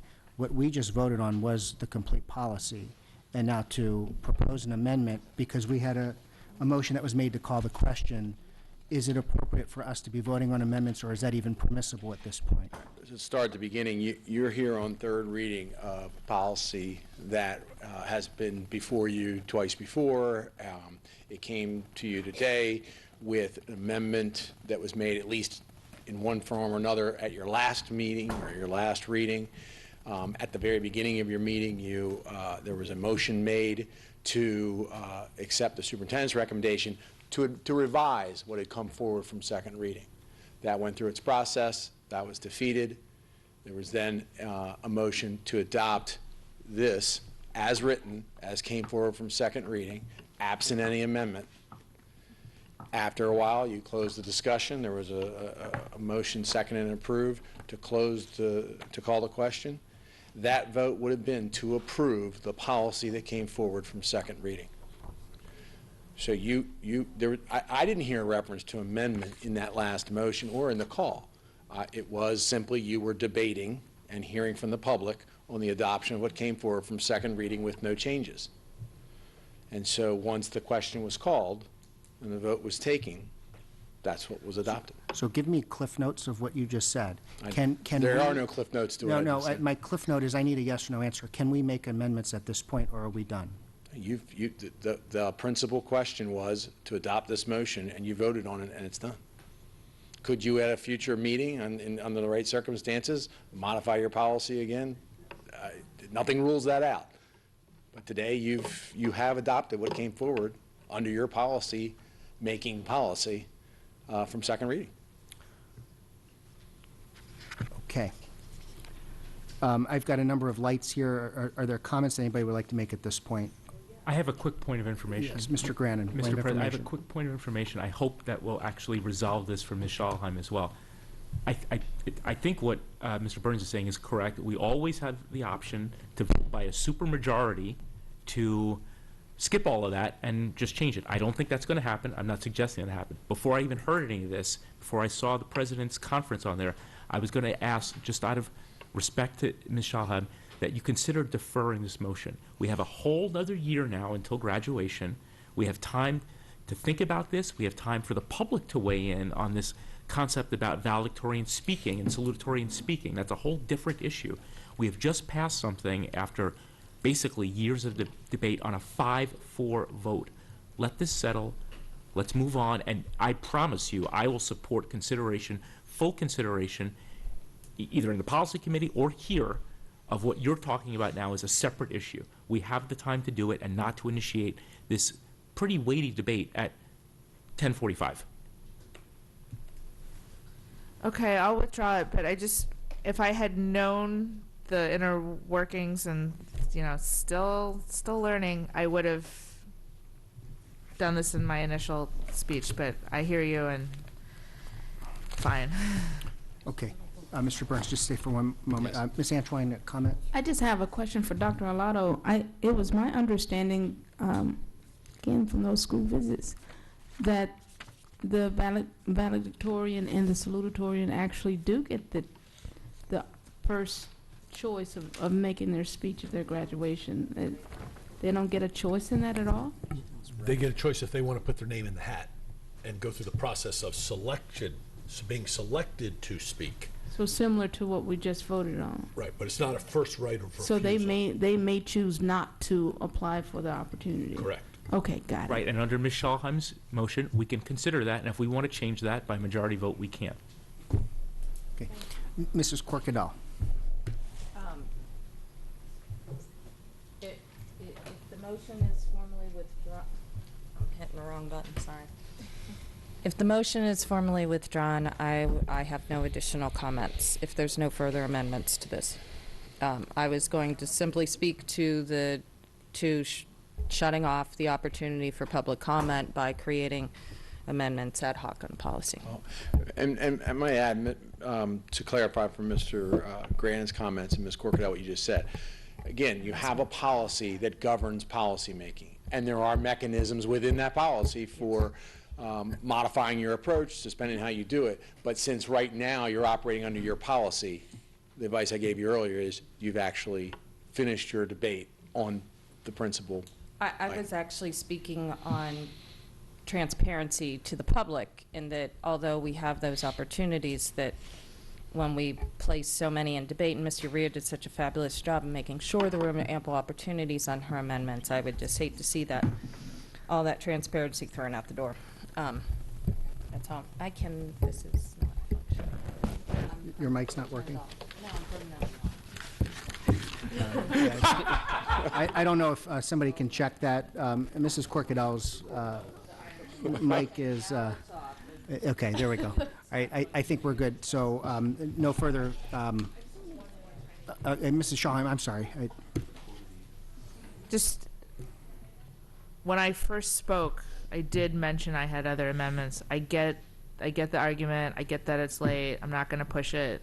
Just wanted to state for the record that when I first read my spiel, I did say there was going to be other things to add to it. So my bad for not understanding fully the order. And so I give up for now, but yeah. Okay, Ms. Urea. Since this is my last meeting, I'm going to say something. So, like, a lot of board members have their babies, and this was my baby, essentially, this policy. So I just want to thank all the members who voted against it or for it, just for hearing me out and for listening to me and the students that came and spoke for and against it. So I just want to thank you for voting for it. Thank you. Item 5.02, we'll now move to second reading calendar. Item 5.02, contest for students, policy JJD. We'll turn to the team for any comments.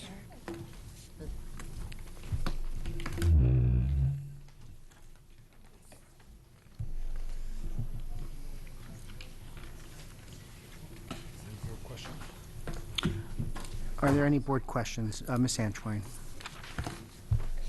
I just wanted to understand where this policy change is coming from, even with the change from the term, I think it's now termed opportunities for students. As a parent, that's kind of misleading if I'm reading the policies and the regs.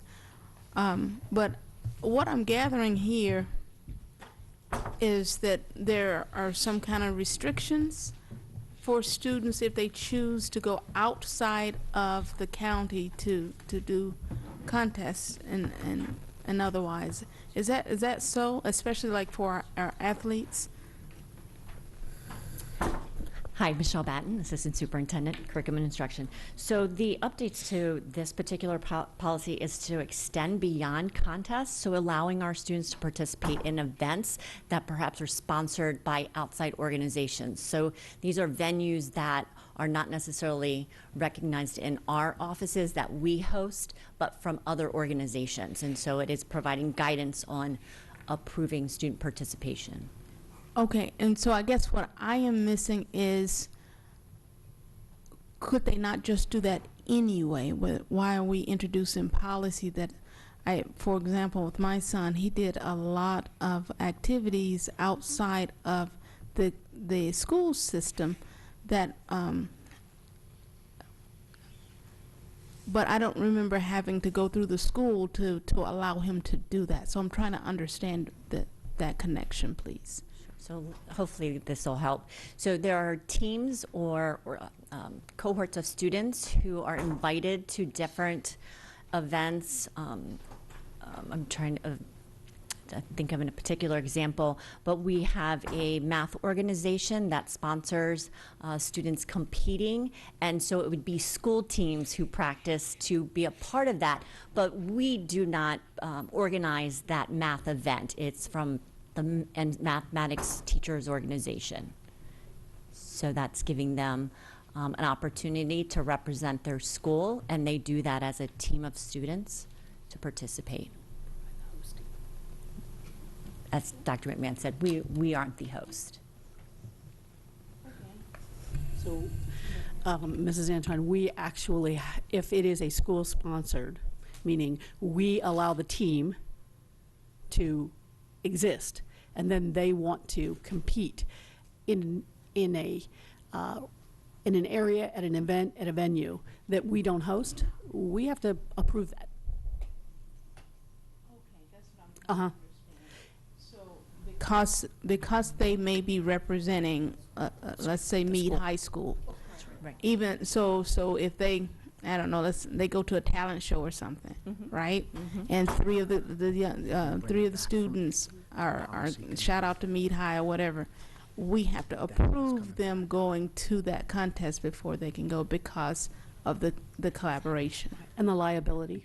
And we're approving often not just them attending, but them participating and the transportation to and from. And so us introducing this policy kind of re-emphasizes the fact that they have to come through us to do that. Got it. Correct.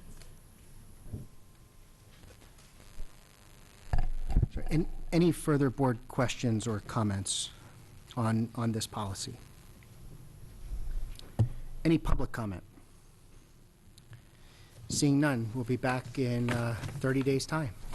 Actually, I'm trying to think, just timing-wise, that would be the August meeting, because July is within 30, right? No, not for Or- third. So come in July This was, 10th. okay, I'm sorry, so Right, July this is 10th. Okay, great, thank you. Sorry, a lot of distraction. We'll now move to our consent calendar.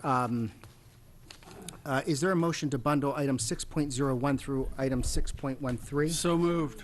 Second. Motion second, all in favor, say aye. Aye. Opposed, no, the ayes have it. We now have a bundled consent calendar. Dr. Arlotto, can we have your recommendation? Yes, sir. I recommend board approval of the contracts listed on today's agenda, 6.01 through 6.13. Is there a motion to approve? So moved. A second?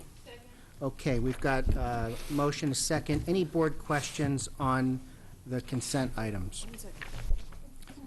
Ms. Antwine? The 6.13, I had questions about the service vehicles and their use.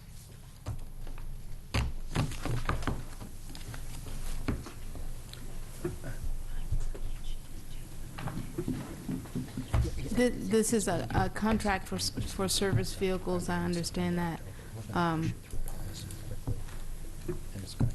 I guess in me being naive, I thought that we got vehicles through the county.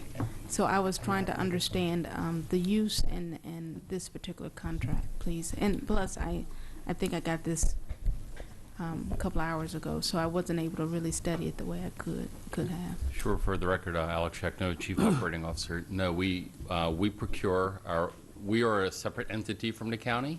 While we're all in the county, we are legally a separate entity. They have a fleet. They have their own public works department, their own central services department that takes care of their buildings.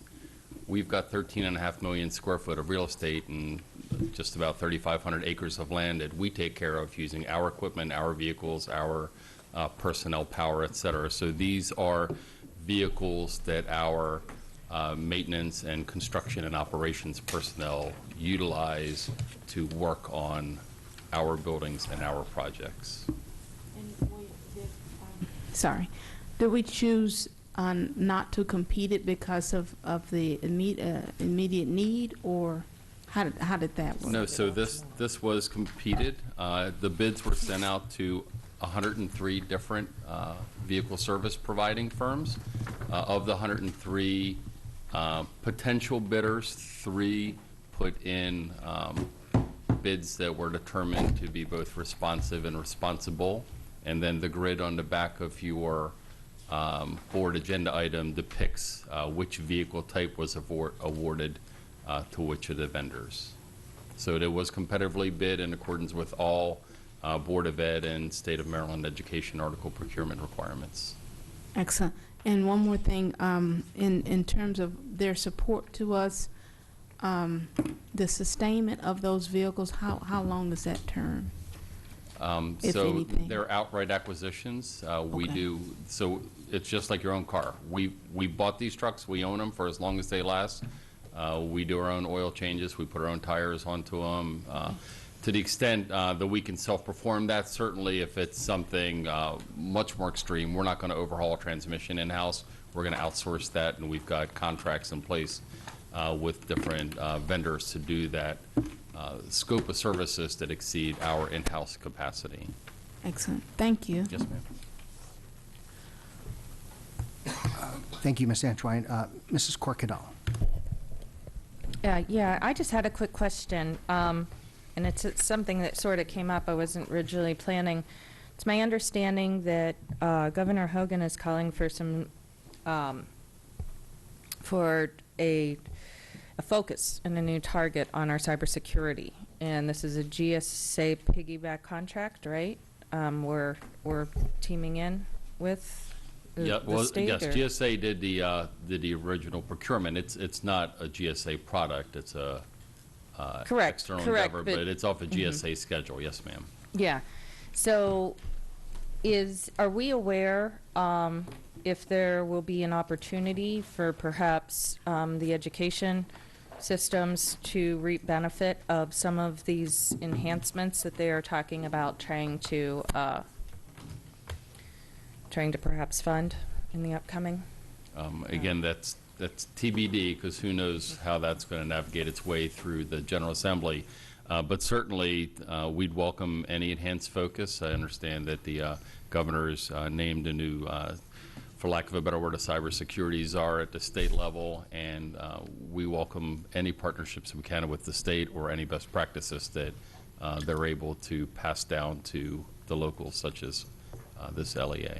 Well, I'd just like to formally say that it's very exciting that we're taking that the state's taking proaction, and that we are continue to be willing to accept Absolutely. anything that comes away. So please keep us posted if there is any update to our benefit of all of that, because clearly I think the needs that were identified by the governor, we similarly share at a much smaller level. Certainly. Thank you, sir. Any other questions? Okay. Mrs. Hummer.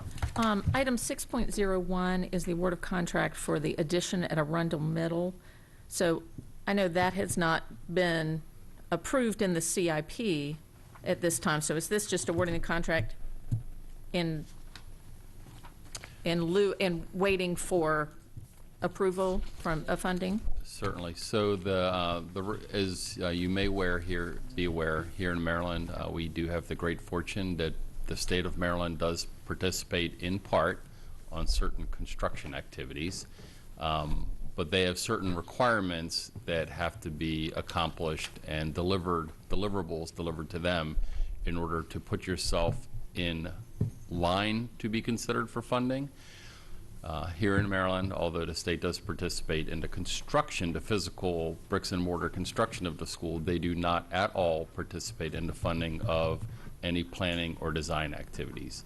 And so an LEA such as Anne Arundel has to complete the ed specs, the schematics, design developments. We have to complete all of those activities using local funding by target dates that the state's established to put us in line for the IAC's consideration for the following fiscal year. Okay. So this is to undertake the planning and design elements that are a precursor to us making an application to the IAC this October for their consideration through their funding cycle, hopefully to allow us to get construction funding in July 1 of 2020. Got it. Thank you. Any other board questions? Seeing none, any public comment? Seeing none. This is a vote on consent calendar, items 6.01 through 6.13 batch. Mrs. Connolly, or Mrs. Howell? We can't do one more time with you, Mrs. Connolly? Mrs. Howell, would you please call the vote? Miss Urea. Aye. Miss Antwine. Aye. Miss Schallheim. Aye. Mr. Leib. Aye. Miss Corkadell. Aye. Miss Hummer. Aye. 7-0, motion carries. Thank you so much. We'll now move to action item 7.01, administrative personnel appointments. This is an action item. Dr. Arlotto, can we have your recommendation, please? Yes, sir. I recommend board approval that the personnel listed on the attached sheets be promoted and/or appointed. So moved. Second, we've got a motion and a second. Any board questions? Seeing none. This is a vote on item 7.01, administrative personnel appointments. Mrs. Howell, would you please call the roll? Aye. Aye. Aye. Aye. Aye. Aye.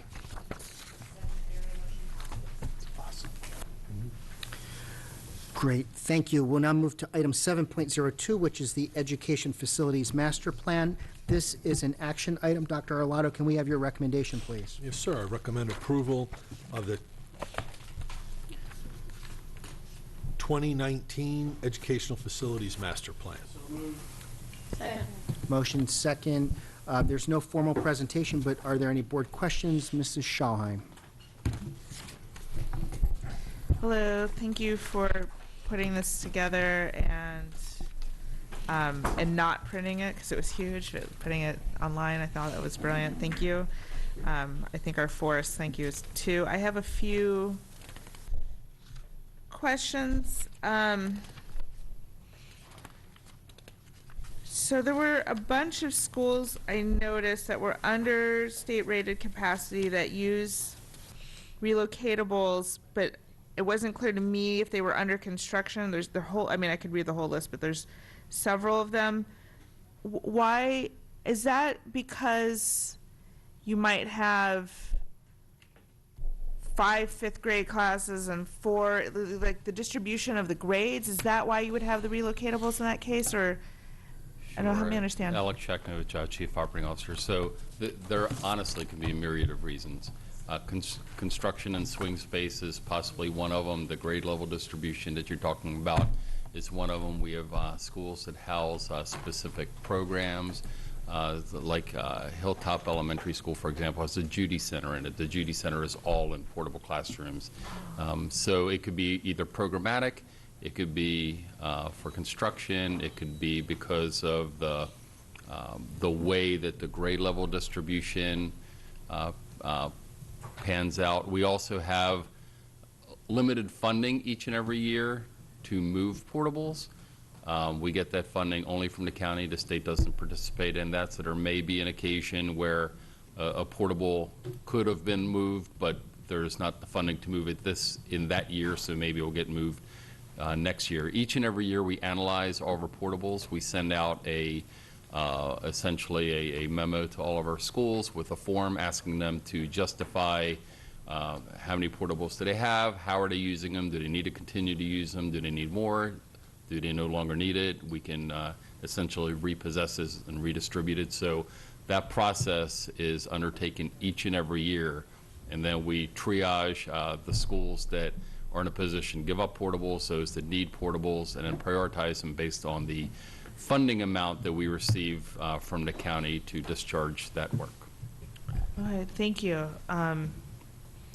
Couple more questions. So at the beginning of every cluster, there was some different demographic information listed, and the percentage of pupils in public school, that's a percentage of the whole population in that region, right? Is there a page number or an example? Like, so when you have the by cluster information, I don't know if you want to, yeah, that, I think you're on one of the pages where you list like I just want to make sure I understand. So you list like the population, and then the percent of non-white students and the percent in public school. That's a percentage of the full population of that cluster, right? Greg Stewart for the record. Keep in mind that's based on a 2010 census, so Okay, that's just so- a snapshot in time at that moment. Right, at that and moment. that's- Okay, so it could be wildly different from that. Right.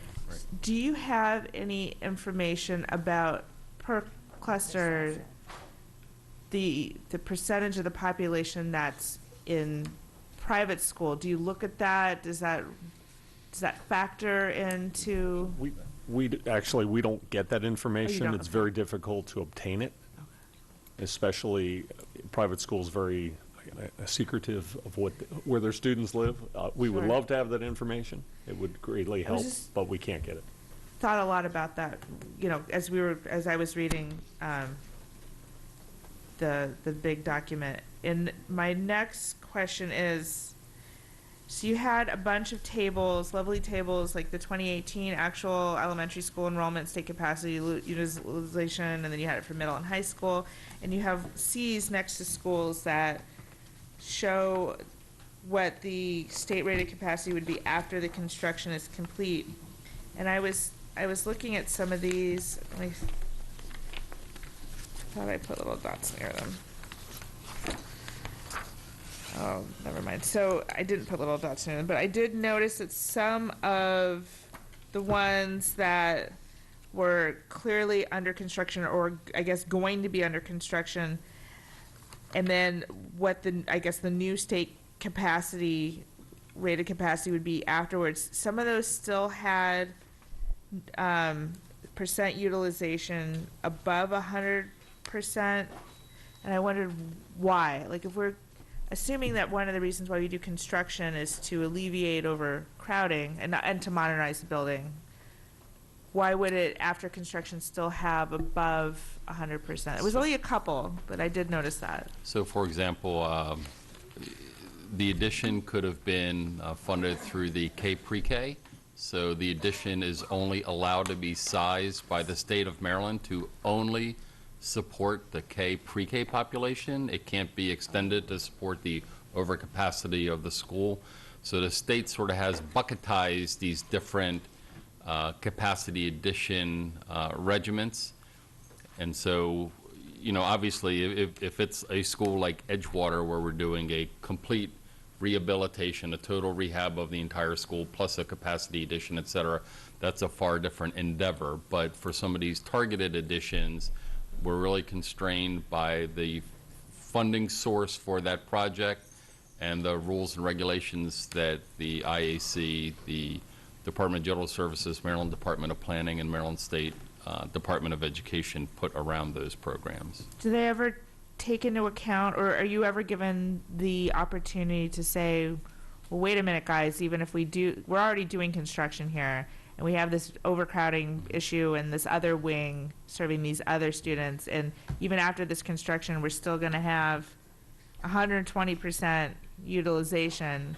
Is there ever any sort of weight given to that since we're already in there chopping down walls? And Nope. No? Okay. Nope. It's either take their money and take what they give you, or don't. That's Got the it. other option.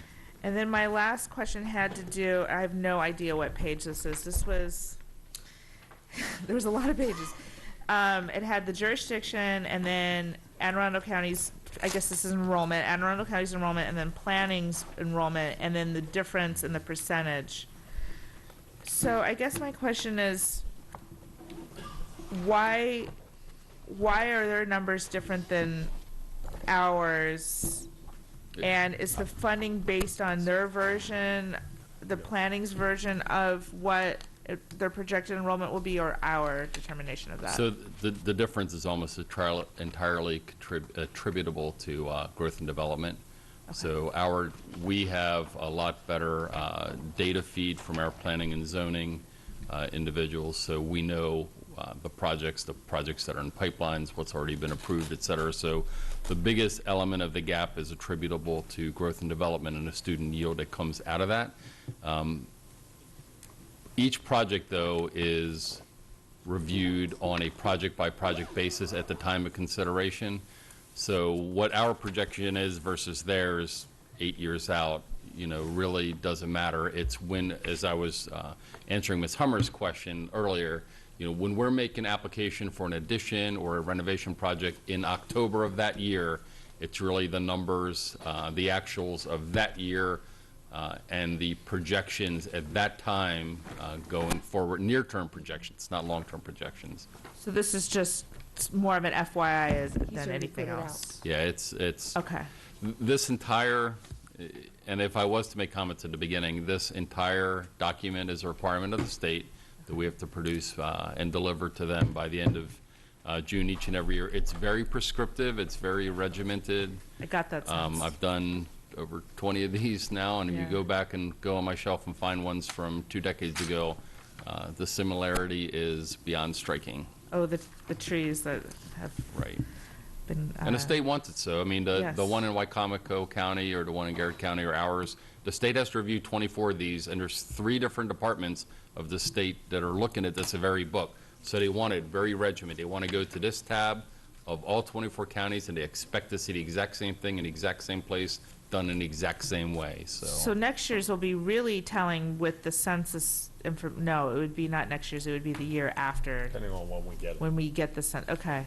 Well, I want you to know that I read every single word on every single page, and I really am grateful for the information. Thank you so much for presenting it to us. Thank you. Thank you, Mrs. Schallheim. Mrs. Corkadell. Just really quick.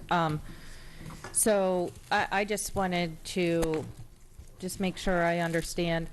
I'm referring actually to, this is in reference to the page 10 on the plan. If I'm reading this correctly, sir, then Southern had a negative 9.9 an enrollment change on pre-K and K. Because we have now brought online the new pre-K, that number's going to readjust to more baseline, correct? Right, so this compared September 15 to September 18. Yeah, and it so wasn't that around. When you slide it forward next year, the picture will more than likely change. Okay, so, gotcha. Alrighty. That was, I believe, my only question. This is an annual update, right? If I'm reading, Required by law, if my memory it's to be serves. submitted every single year by the end of June to the state. And it always should be mapping to the KIP, right? We're good, okay. Thank you, sir, for all your continued. Okay, any further board questions or comments? Seeing none, any public comments? Seeing none. This is a vote on the 2019 Educational Facilities Master Plan. Mrs. Howe, it's going to take me a little bit to get used to this. Mrs. Howe, would you please call the roll? Ms. Urea? Aye. Ms. Antwine? Aye. Ms. Schallheim? Aye. Mr. Lybe? Aye. Ms. Corkadell? Aye. Ms. Hummer? Aye. Mr. Gilliland? Aye. 7-0, motion passes. Great, thank you so much. We'll now move to our last item, which is review items. Item 8.01, it is award of contracts. We'll only take board questions and then public comment. Ms. Antwine? I had a question about, on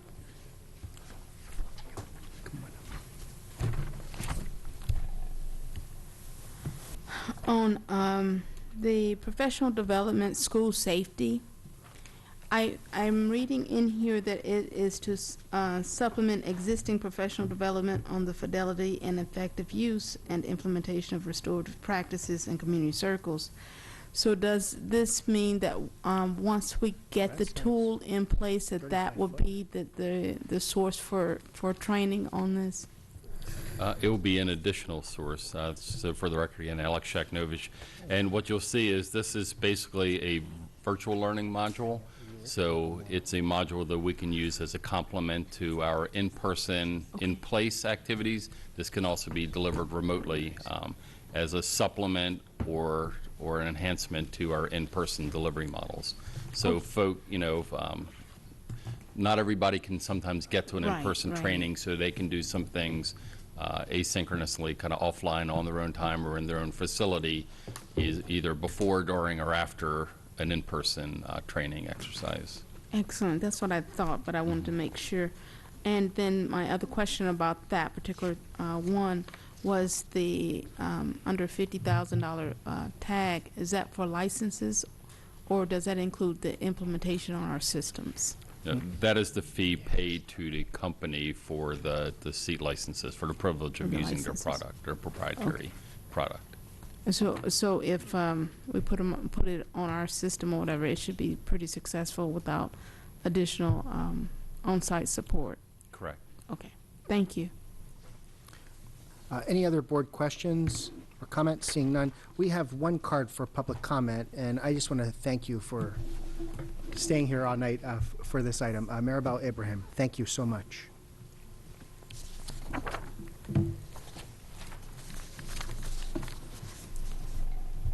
Okay, my name is Maribel Ibrahim. I am the Operations Director of Start School Later, a national nonprofit committed to healthy school start times.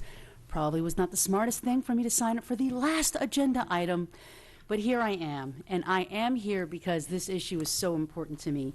I am thrilled and ecstatic that the Anne Arundel County Public School System is considering the bus transportation analysis system.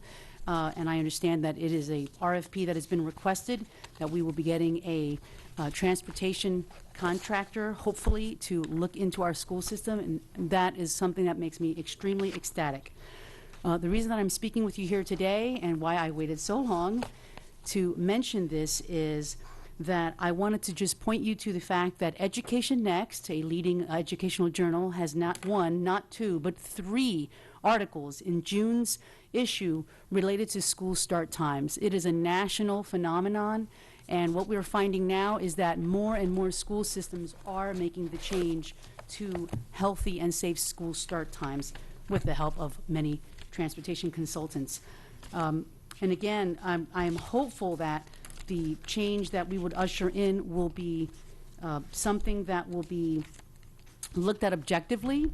We want to make sure that when we pick a transportation consultant, we pick a consultant that has had a track record of successful implementations of healthy school start times, not just someone who's going to crunch numbers and tell you something's really expensive.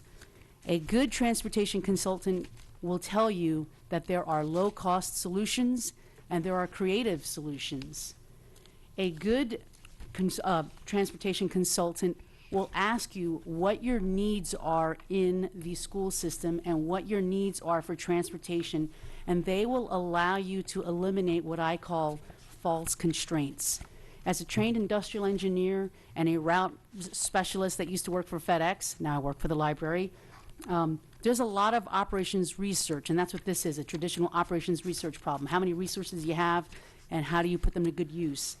And we have a lot of false constraints in this county system, primarily because we've had a system that's been homegrown and done by paper and pencil. For instance, why does every single high school have to start at exactly the same time? That makes zero logistical sense. Why does every grade have to adhere to a specific tier? That's not necessarily a geographically or efficient system. So if we eliminated those kinds of false constraints, a very good transportation consultant will be able to give you a low-cost, creative, and implementable solution. So I ask you to respectfully consider these false constraints and whether they can be eliminated so that you can get a truly effective system. The other thing is, studies have shown now, last time I came to speak to you, we didn't have any evidence about implementing school start times. Now we do. Kids get more sleep. Fairfax and Seattle have done it successfully. They're larger than we are, and I am anticipating wonderful results. Thank you for your time. Thank you, and thank you for your patience tonight. Any further board questions on the review items? Seeing none. The next general board meeting for the Board of Education will be on Wednesday, July 10th, 2019 at 10 a.m.